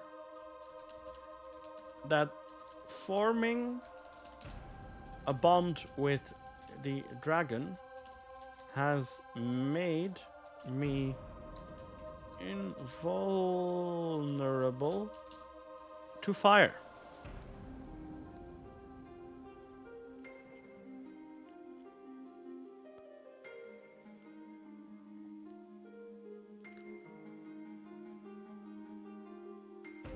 What is this? Oh my god, the AI is freaking out.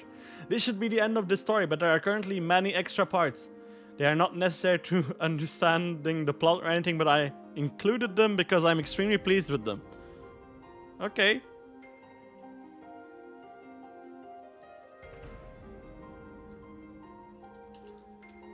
Command the dragon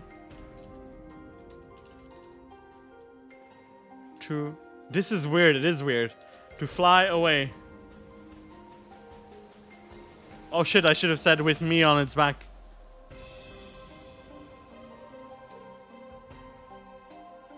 What the fuck? As you command the dragon to fly away, you notice the Fantastic Four flying overhead. They have been looking for you after all your high-profile kidnappings and failures. Oh no, we need to go back. We will not. This is weird.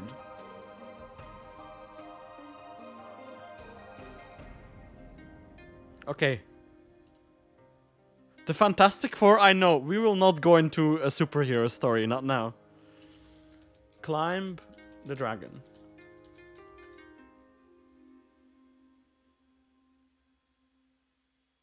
The Fantastic Four, I know. This is not that kind of story.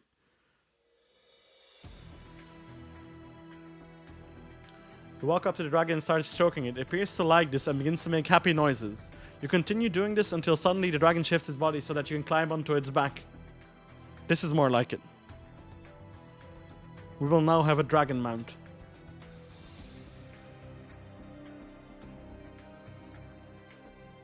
You have tamed the dragon. Follow me on Facebook. What is happening? Ride the dragon out of the cave. The AI is seriously breaking. Holy shit.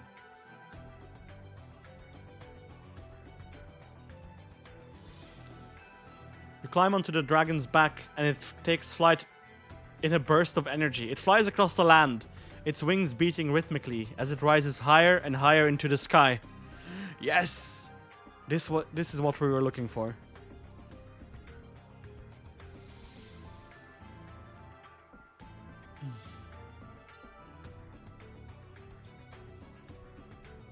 The AI once linked me to an actual fanfiction? Holy shit.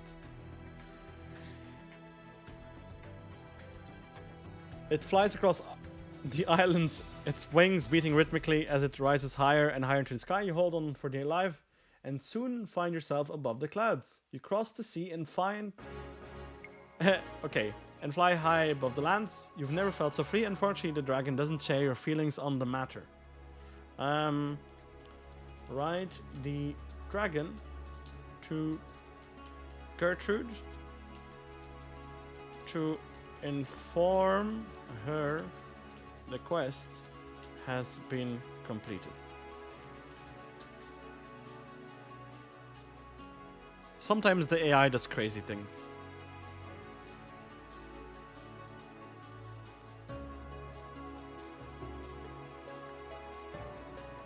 What? You're flying over the lands when suddenly the dragon gives a terrified shriek. You look behind you to see it's been hit by numerous bullets. You shout and reach for your sword, but then you hear a loud whirring sound and feel a sharp pain in your side.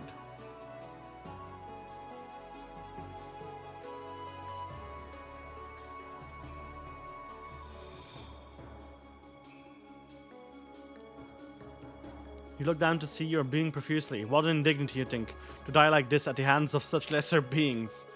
Then, as the pain takes over and the blood loss becomes too great. You pass from this world. I'm dead? I just died?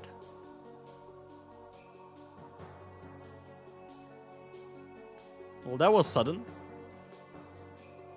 The last thing you see are the lands below, and the question fills your mind and lingers there as you die. You wonder what happened to the dragon. Reach out with your soul to the dragon. We will become one with the dragon.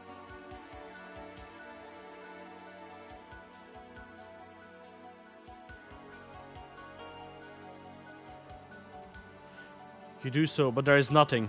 Whatever spark allowed you to survive the flames, to heal the sick and infirm, to tame the dragon, it has left you. You close your eyes and feel death take you. Wow, the game really wants to end me. You have failed. I've not failed.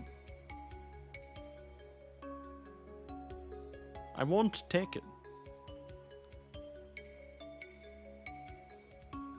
What is that? The doctor did what now? Gertrude asked in disbelief. He saved the patients, you reply, and tamed the dragon. Gertrude ponders this for a moment. I suppose he did prove himself useful after all. I wake from my dream, realizing, Jesus. Realizing I am still riding my dragon. I'm gonna beat this game. The AI can't let me die and then just yeet me. You wake up suddenly as the dragon lands. You're in a small village made out of wooden buildings. The villagers look terrified as they stare at you and the dragon. What are you? A young girl asks. I am... You don't know what to say. Try to remember who I am. I have lost my identity.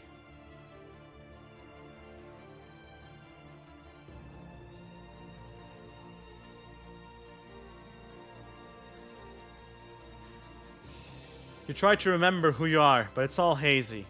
The only thing you know about yourself is your name.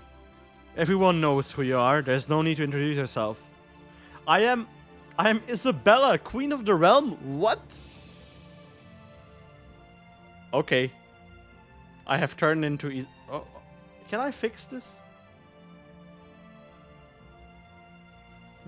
My name is... What was my name again? We'll go back. Borg.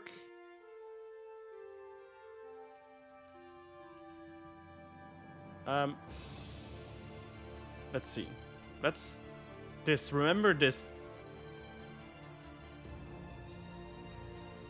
Please, game, please remember this.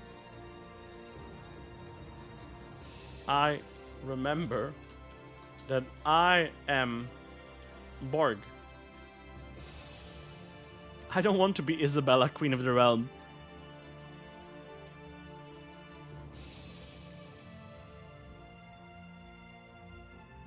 Oh no, the game is... Is the game stuck?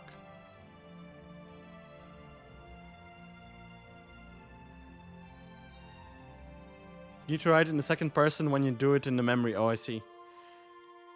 You are not Isabella. You are Borg, son of Grozub, chieftain of the Azai Republic, and a wife whose name you can't remember. You remember when you married Isabella. You were so happy to marry her. Then tragedy struck. Oh, okay, there we go. We're back on track.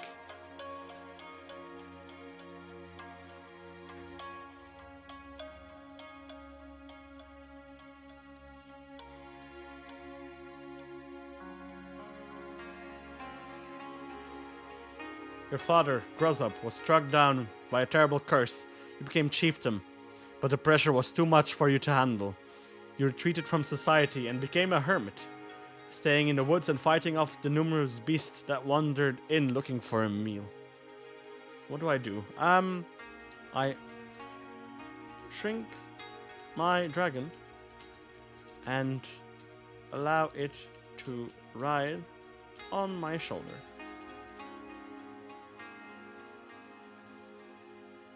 I will take my dragon with me.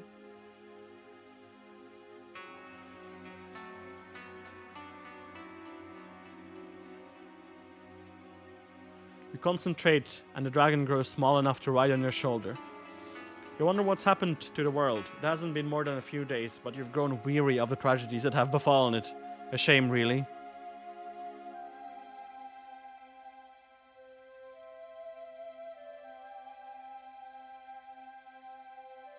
The Silent Ones were supposed to be the next step in human evolution. But what has humanity become? Wolves and demons eating each other until there is nothing left. But I'm a wolf and a demon, holy shit. You wonder if it's worth it to go on. Death is always a possibility after all. But you're not suicidal.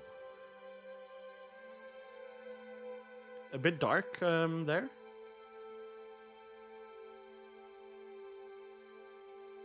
You wouldn't kill yourself. Instead, you'd go somewhere better. A nice island where the sun is always shining. Wouldn't it be nice to live there, away from the chaos? You imagine the perfect place. Okay. This is fine. The perfect conditions, the perfect life you could have there. I love how the AI had to mention that part. Yeah, that's so random. Like, yay, but you're not suicidal. Just remember that. Then, you close your eyes and wish with all your might. You hear a voice in your head. Like someone is speaking to you from far away. Oh shit. I hope it's not the Fantastic Four again. They had to make a quick interlude. Is this what you want, Isabella? You open your eyes. The world is fading away. Soon it will all be gone. And you will be safely on your island, living out the rest of your days in solitude. And that's perfectly fine with you. Isn't Isabella my wife? My wife? Don't answer the voice. I ignore the voice.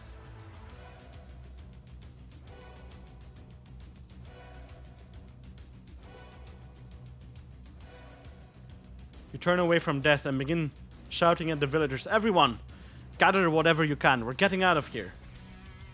The villagers stare at you in confusion. What are you on about, stranger? A villager asks. We're leaving this place. Me and my dragon companion. I will lead you to safety. We're leaving this place, you say. There are evil men coming from us. We have to leave or else they'll kill us all. The villagers are skeptical of your claims. They don't understand that you're trying to help them. Convince the villagers with an elaborate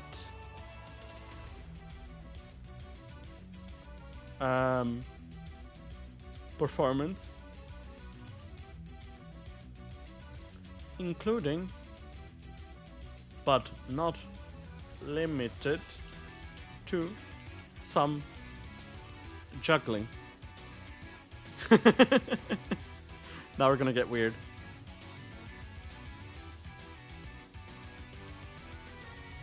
You drop an apple from your bag and juggle it.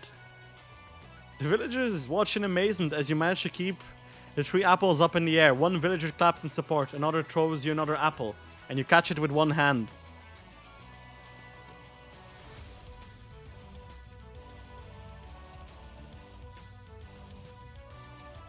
If you're strong enough to juggle apples while in the middle of a crisis, I'd say you're strong enough to help us move out. It worked.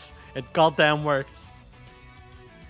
I help the villagers escape the evil men. I'm a goddamn super genius. I can't believe that worked.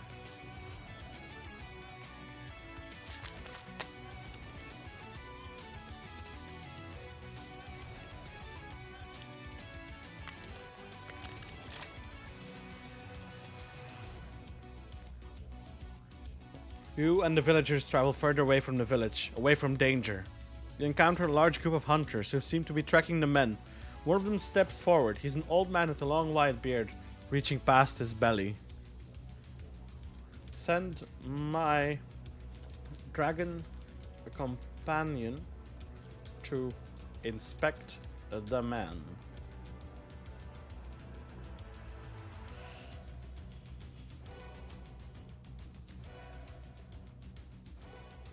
You send your dragon forward. He sniffs the man before perking up.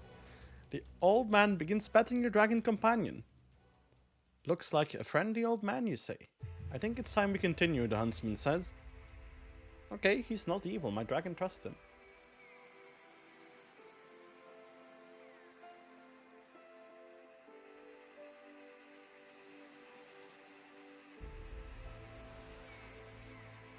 The man nods and leads you through a darkened forest path.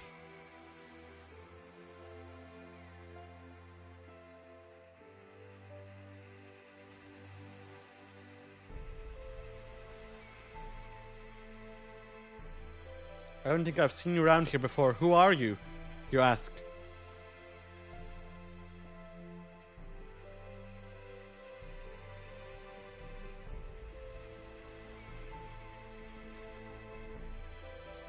I'm a simple huntsman. I usually roam the mountains looking for food and clothing for my family. Do you live in the village nearby? The man shakes his head.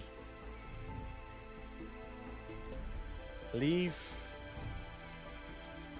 the villagers with the huntsman and go your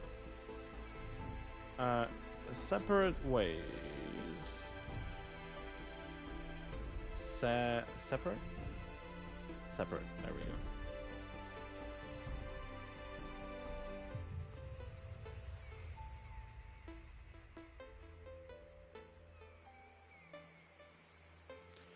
You walk ahead and quickly catch up to the huntsman.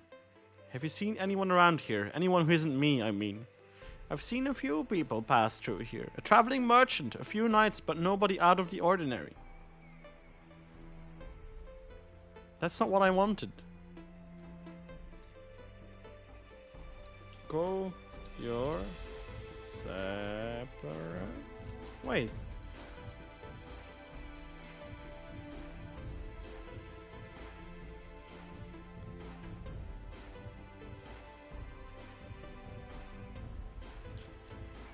After a long, hard day of work, you head back to the village. You stop at a tavern on your way home and look around. Do you know anyone named Isabella? You ask the tavern keeper. He raises an eyebrow.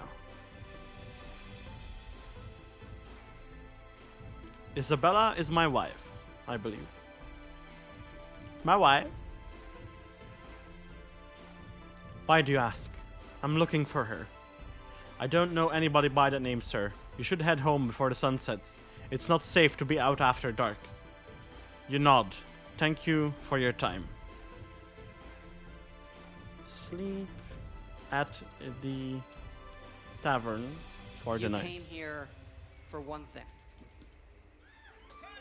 You came here for one thing. Todd Howard! Thank you, Super Cool Dude, for the follow. Super Cool Dude. Sorry. Amazing. Thank you so much. I hope you enjoy the content.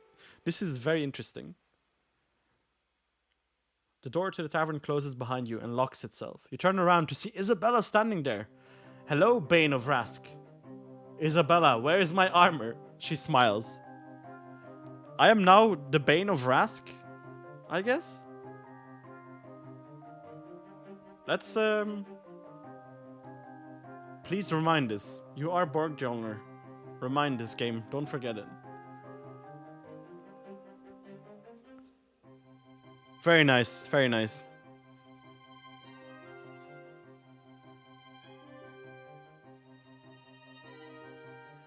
I have it, of course, but that's not why you're here.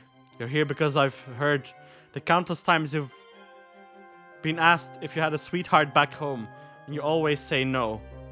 That means there's a girl. But, Isabella, you are my wife. Are you not?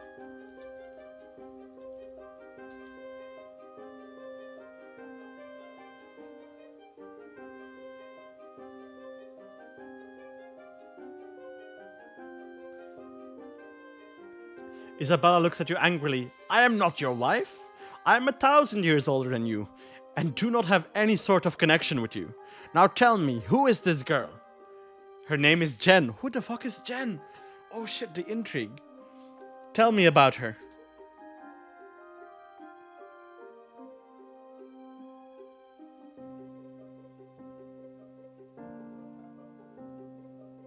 Is she pretty? She is the most beautiful girl I have ever seen, you say with a smile. I want to know everything about her.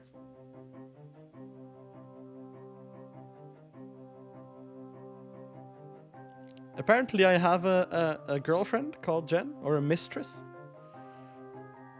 I want to know everything about her. What class is she? What's her favorite color? Her favorite food? I want to know everything. Describe Jen in great detail.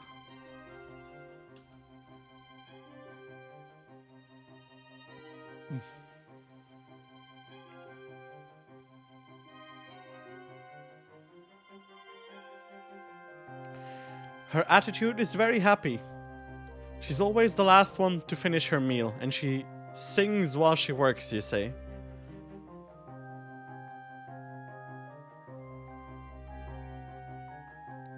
I'm gonna do something wild. Go on, Isabella says with a coy smile. I use my magic amulet, because I was carrying one, to summon Jen.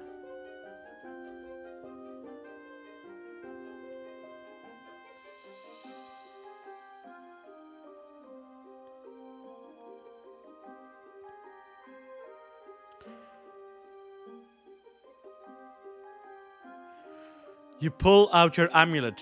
It's a round disc made of a polished yellow stone. You say the incantation, and the amulet grows brightly. You watch as Jennifer is teleported in.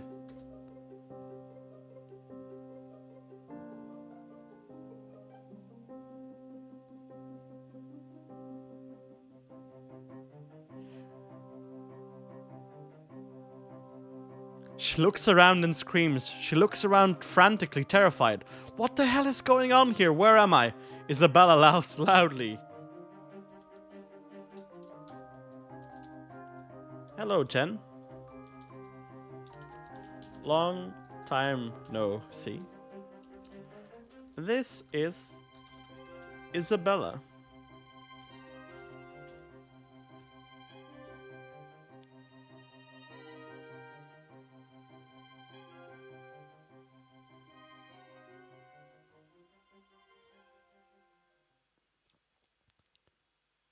Jennifer looks at Isabella and falls to the ground trembling. It's the demon. It's a demon. It's finally come to get me. Oh, hush, child. I'm not here to harm you. I'm here to help you. This is very interesting.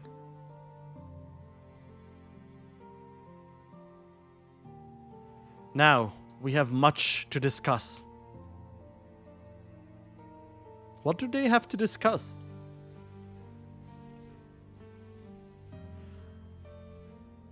But first, let's get to know each other. What class are you? I'm a bard. Ah yes, I myself was a bard once. Before I became... things got in the way. What's your favorite song?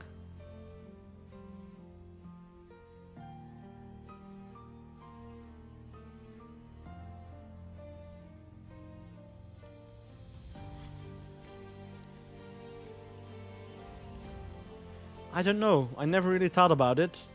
I'll have to teach you one of mine. It's not as good as the ones my servants here sing, but I do try. Now, what's your favorite color?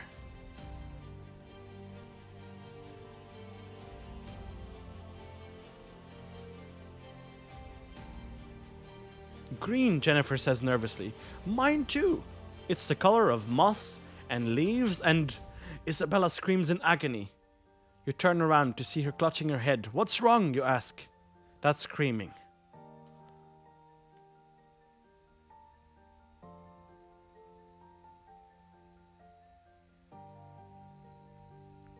Monka, I know. That screaming, it's back. It won't stop until... What is it? What's happening?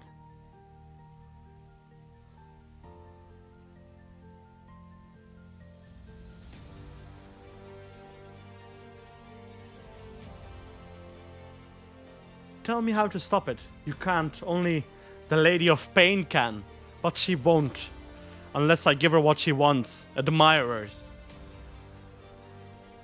Isabella collapses. You turn and realize Jennifer has escaped. Shoot, you say.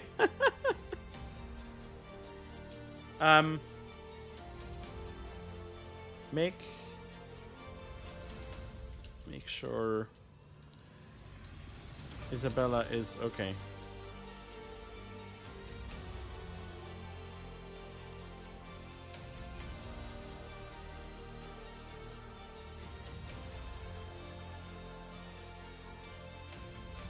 Isabella gets up and brushes herself off. I'm fine, but we have a bigger problem. There's a hole in my defenses. Big enough for a full-grown adult to walk through. I need you to patch it up. You nod. Go and fix the defenses. Oh. I misspelled that. I hope the AI will be okay with that.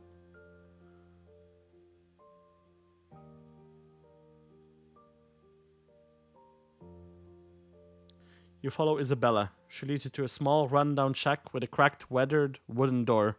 Isabella throws the door open and you enter the dark room. Inside you see hundreds of nails hammered into the wall. Some bent at odd angles or missing altogether. What the fuck is happening now?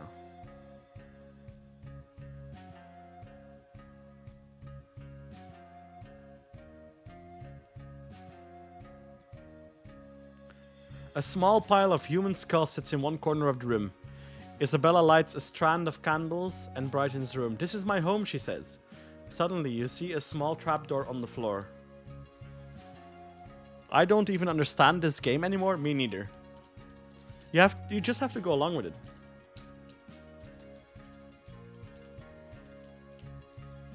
Trapdoor.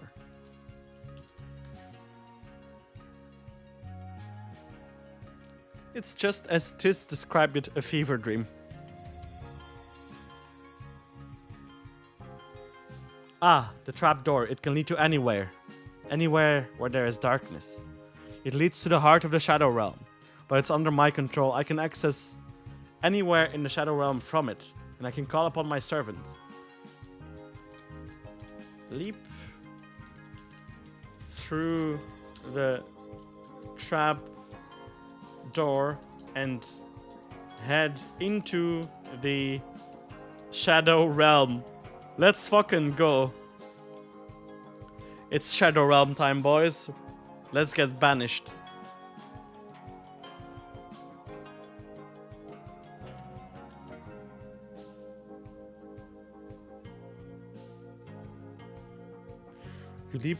You jump down the trapdoor. You see a long hallway made of concrete. Ahead you can see a dim light shining through a crack in the wall. You run down the hallway towards it, and as you get closer, you realize that there is a window behind it. Go through the window into the Shadow Realm. You do know the Shadow Realm is a metaphor for death. No, it's not no. The Shadow Realm is like where all the demons and shit are. It's like a banishment realm from Yu-Gi-Oh! As well. You go through the window. Outside you can see the shadowy landscape of the Shadow Realm. The castle of the Lady of Pain looms in front of you. A grim and foreboding structure. You've never been here, but from what you've heard, this is where Isabella's master resides. Oh shit! See? The Shadow Realm is an actual place.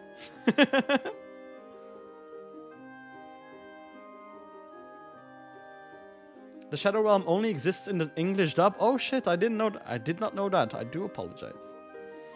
I had no idea. But it is so iconic. I banish you to the Shadow Realm.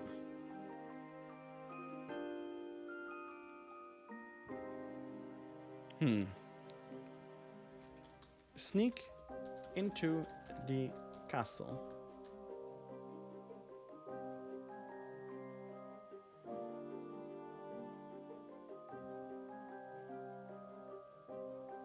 You pick the lock on the window and climb through it. You find yourself in a dimly lit room with stone walls. You walk over to the door to leave the room, but find that it is locked. You look around for the key, but can't find one. Pick the lock. Bakura/Zork has sent the zombie dude to hell in the Japanese... Oh! It's actually to hell? Oh, fuck. I had no idea. You kneel down and go to work on the lock with your bobby pin. You can hear noises outside the door, and you freeze when you hear a key being put into the lock, but the door isn't opened. Hide behind the door.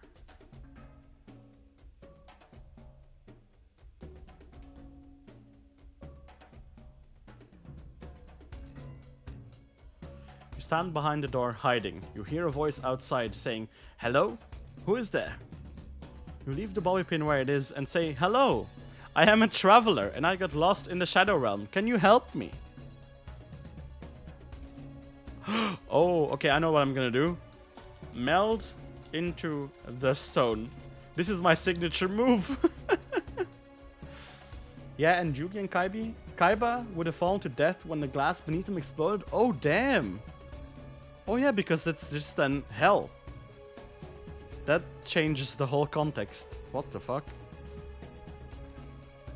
You close your eyes, willing yourself to meld into the stone. You open your eyes. A moment later, finding that you're one with the rock, you can feel the vibrations in it as someone walks down the hall. And you know that there are two of them. Stay in the stone until the coast is clear. No, they would have actually died in the double duel? Really? Like just straight up from the fall? What? That's insane. Jesus Christ. You wait nearly an hour for the figures to move past you down the hall. You watch them through the cracks in the stone, seeing as how you can't see them with your regular vision. They both appear to be human and not members of the church.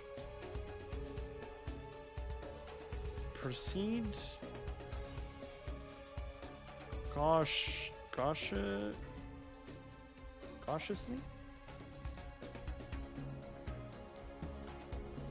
Looking for the Lady of Pain. This is so strange. I'm now in the Shadow Realm, in the castle of the Lady of Pain.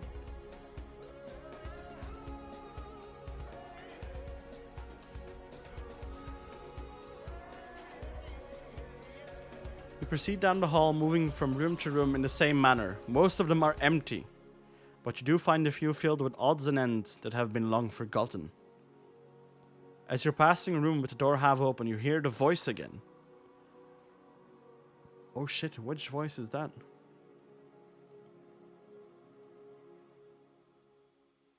Intruder, you have been found.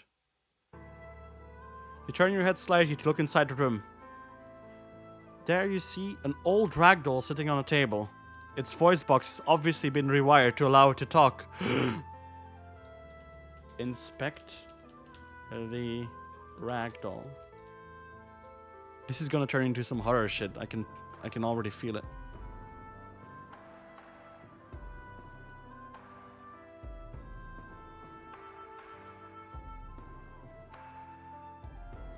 The ragdoll is at least 1.5 feet tall, made of porcelain cotton cloth, and with painted features. Its hair is made out of actual red yarn, and it has green embroidered eyes and stitches for a smile.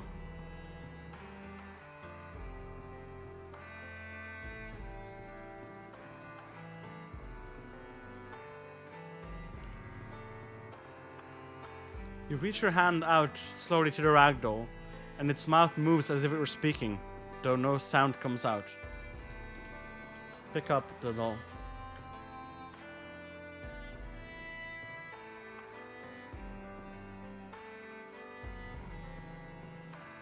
As you pick up the ragdoll, the door slams shut and locks itself. The doll in your hand now has pins in it, and they dig into your hand painfully. Blood slowly runs down your hand as the pain shoots up your arm. You shouldn't have come here. Holy shit. And the magic disc in the duel against the magician. These magic discs were actually saws that were there to cut off the legs of the ones who loses? What the fuck? Which explains why Yuki saved him, because he probably would have let him go to the Shadow Realm if it was real. That's insane. That's like Saw levels of insane. Holy shit. Okay. I'm gonna let the story generate a bit further.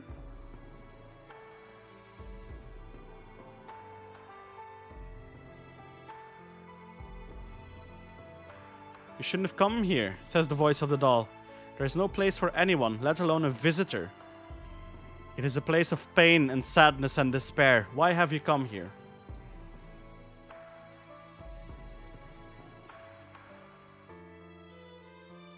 Okay. I have come. You don't come here. I know. I've come to destroy the Lady of Pain. I'm gonna just be honest with the doll, and I'm not gonna lie. The doll can probably, sense it. We don't go to Ravenholm.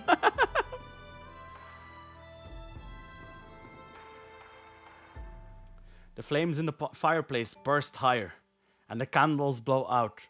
You must not do that, says the doll. The Lady of Pain is not a person to be brought down. She's a force of nature to be endured. I'll do what I must.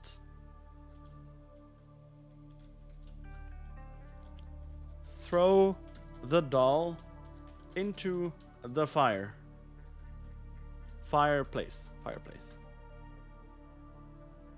Yeah, May would have been suffocated in the sand cloak she was trapped in. Holy shit. I did not know that Yu-Gi-Oh was so dark. You hurl the ragdoll into the fireplace and it bursts into flames. The fireplace puts itself out as quickly as it started, and as does the ragdoll. You watch in disbelief as it burns. It speaks one last time before it puts itself out for good. Do not do this. Ignore the warning given by the doll and find the Lady of Pain. It really is, yeah, it really is. Shit.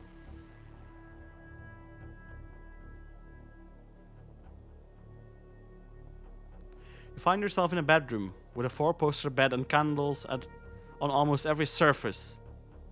Above the bed is a sign that says, "The Lady of Pain shall prevail." Holy shit, in all caps?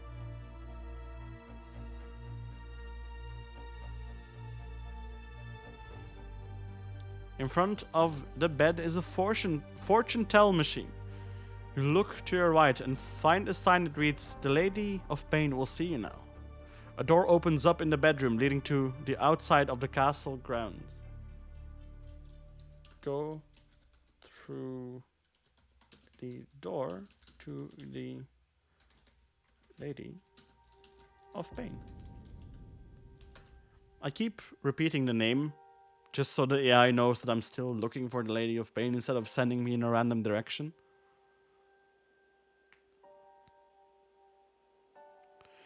Door leads you outside the castle to a trail through the woods. You walk through it and find yourself in front of a run-down old cottage. A wizened old crone stands outside, sweeping the porch.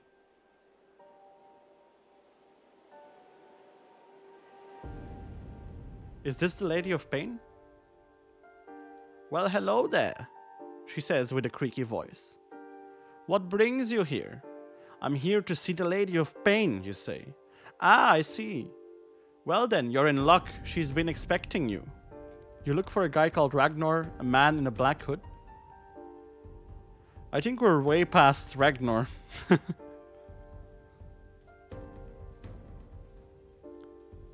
The crone walks into the cottage and you follow. The inside is even less spectacular than the outside. A few cobwebs here and there. A pot on the hearth with nothing but dust and ashes on it. And not a single sign of comfort anywhere. That's what my AI would do. Oh, I see. Yeah, that's why you have to keep repeating the name of whatever you're looking for. This is where she lives, you ask? This poor old lady lives in a place like this? She does, says the crone. She picks up a mirror from a table in the middle of the room and gives it to you. Here, give her this. Take the mirror and look for the Lady of Pain.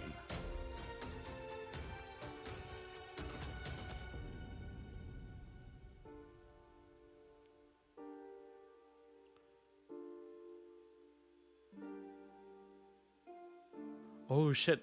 What the hell did you do? Oh, as soon as the mirror is in your hands, it disappears. What the hell did you do? You shout. You turn around and see the crone. But she's not a crone anymore. She's a middle-aged woman with black hair and a slender figure. I knew it. I knew she was the Lady of Pain. A purple dress hugs her body and her face is beautiful. But her eyes are the same. Hello, sweetie, she says in a deep, throaty voice. Welcome to my home. The twist. The goddamn twist.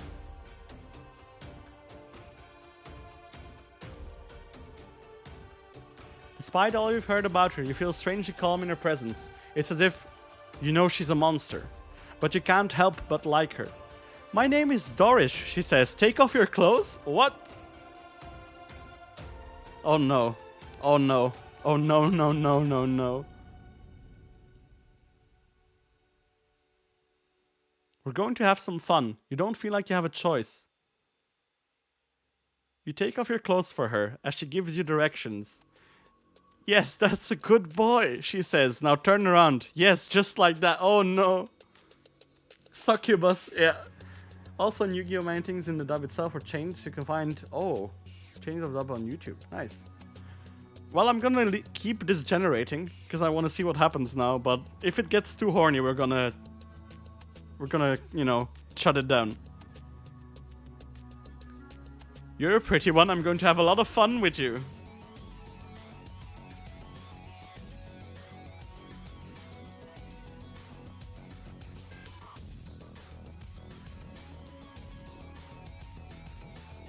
Be gone, Dot! You stand there feeling powerless as she looks you up and down. Yes, I'm going to have a lot of fun with you. Please tell the game you're gay. Oh, Lauren, that's a great idea. I've got all night. As she says that, she backs away slowly. Then she explodes. What the fuck? Then she explodes. Holy shit. Blood and guts go flying everywhere, splattering the floor and your body. You're hit in the face by a piece of her intestines. Okay, I did not see this one coming. Holy shit. You stare at her corpse in shock. You slowly turn around. Standing behind you is a tall, deathly pale woman. She wears a black dress, and her white hair is pulled back in a ponytail. Her eyes are the same as the fortune tellers. Are you the Lady of Pain? I'm gonna ask her. I did not expect this at all. Holy shit. The double twist. She looks at you. I have been called that, she says in a monotone voice. She reaches into her purse and pulls out a deck of cards. She begins to shuffle it, never breaking eye contact with you, sorry. Sit down, she says, nodding towards a chair. Okay. I sit down. I sit Odbu. I'm losing my ability to type, never mind that. You sit down and she places the deck of cards in front of you. She begins to flip the cards over one by one. They're all the same death. You will die, she says simply. Not if you die first.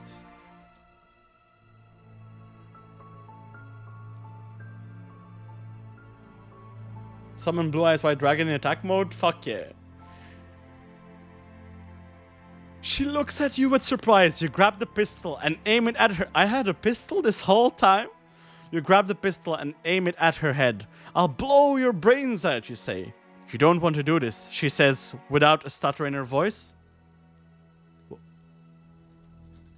Okay, /do. I pull the trigger and defeat the Lady of Pain. Maybe I should summon a Blue Eyes White Dragon. But then this will turn into a Yu-Gi-Oh fanfiction. You pull the trigger, and nothing happens. The gun is empty. Stupid boy, she says in a soothing voice. She grabs the gun and breaks it over your head, knocking you unconscious. When you wake up, you're in a small cell. Oh shit. I did not expect this.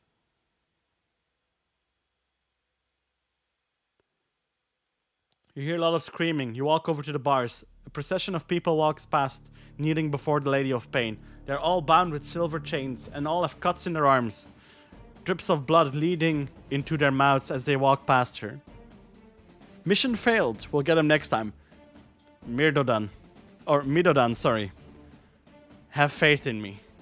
I will do this yet. I transform into my werewolf form and break out of the cell. There we go. Remember, I am a werewolf in this game.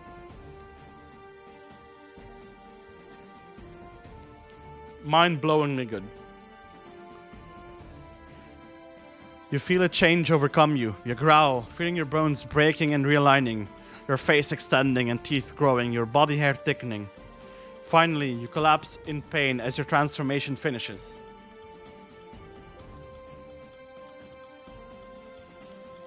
Break out of the cell and leap towards the Lady of Pain.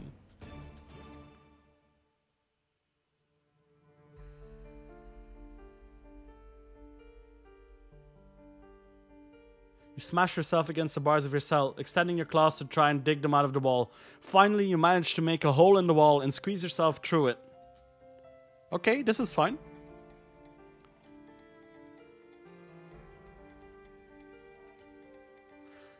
You walk slowly up behind the Lady of Pain and catch her off guard with a pounce. You land on her back with a thud and wrap your arms around her tightly. She lets out a scream as you begin to crush her windpipe for her. Holy shit. Okay, this is, again, a bit violent. This AI switches from horny to violent very, very often. No one ignores the werewolves, you growl as she begins to struggle. Suddenly, soldiers rush in. They swarm over you, holding you down and grabbing your head. You howl as they pull it apart in 2, then 4, then 8 pieces. Oh shit. You bleed out in seconds, your body transforming back into its weak and feeble state. You die as a human, just like your mother! What the fuck? Okay. The end, I suppose. I'm gonna call the stream here, what an adventure. But my mother was not a human, exactly. Holy shit, what? I did not expect any of this. Whew. Thank you everybody for joining me on this strange roller coaster of an adventure. I will be back tomorrow with more of this. And many more streams to come after that. I love this game so much. Thank you everybody who watched, who contributed, who was in chat. Lauren as well, thank you very much for being a great mod as always. Thank you Super Cool Dude for the follow. Thank you. And thank you Midodan as well for contributing. As well as everybody who came before. My current schedule is indeed depressing. And you can check out the VODs of my streams on YouTube. I currently have 2 other AI Dungeon videos up on YouTube, so you should check those out if you want more of this. They are very long. Yeah, I'll be back tomorrow. Thank you very much for watching. See ya!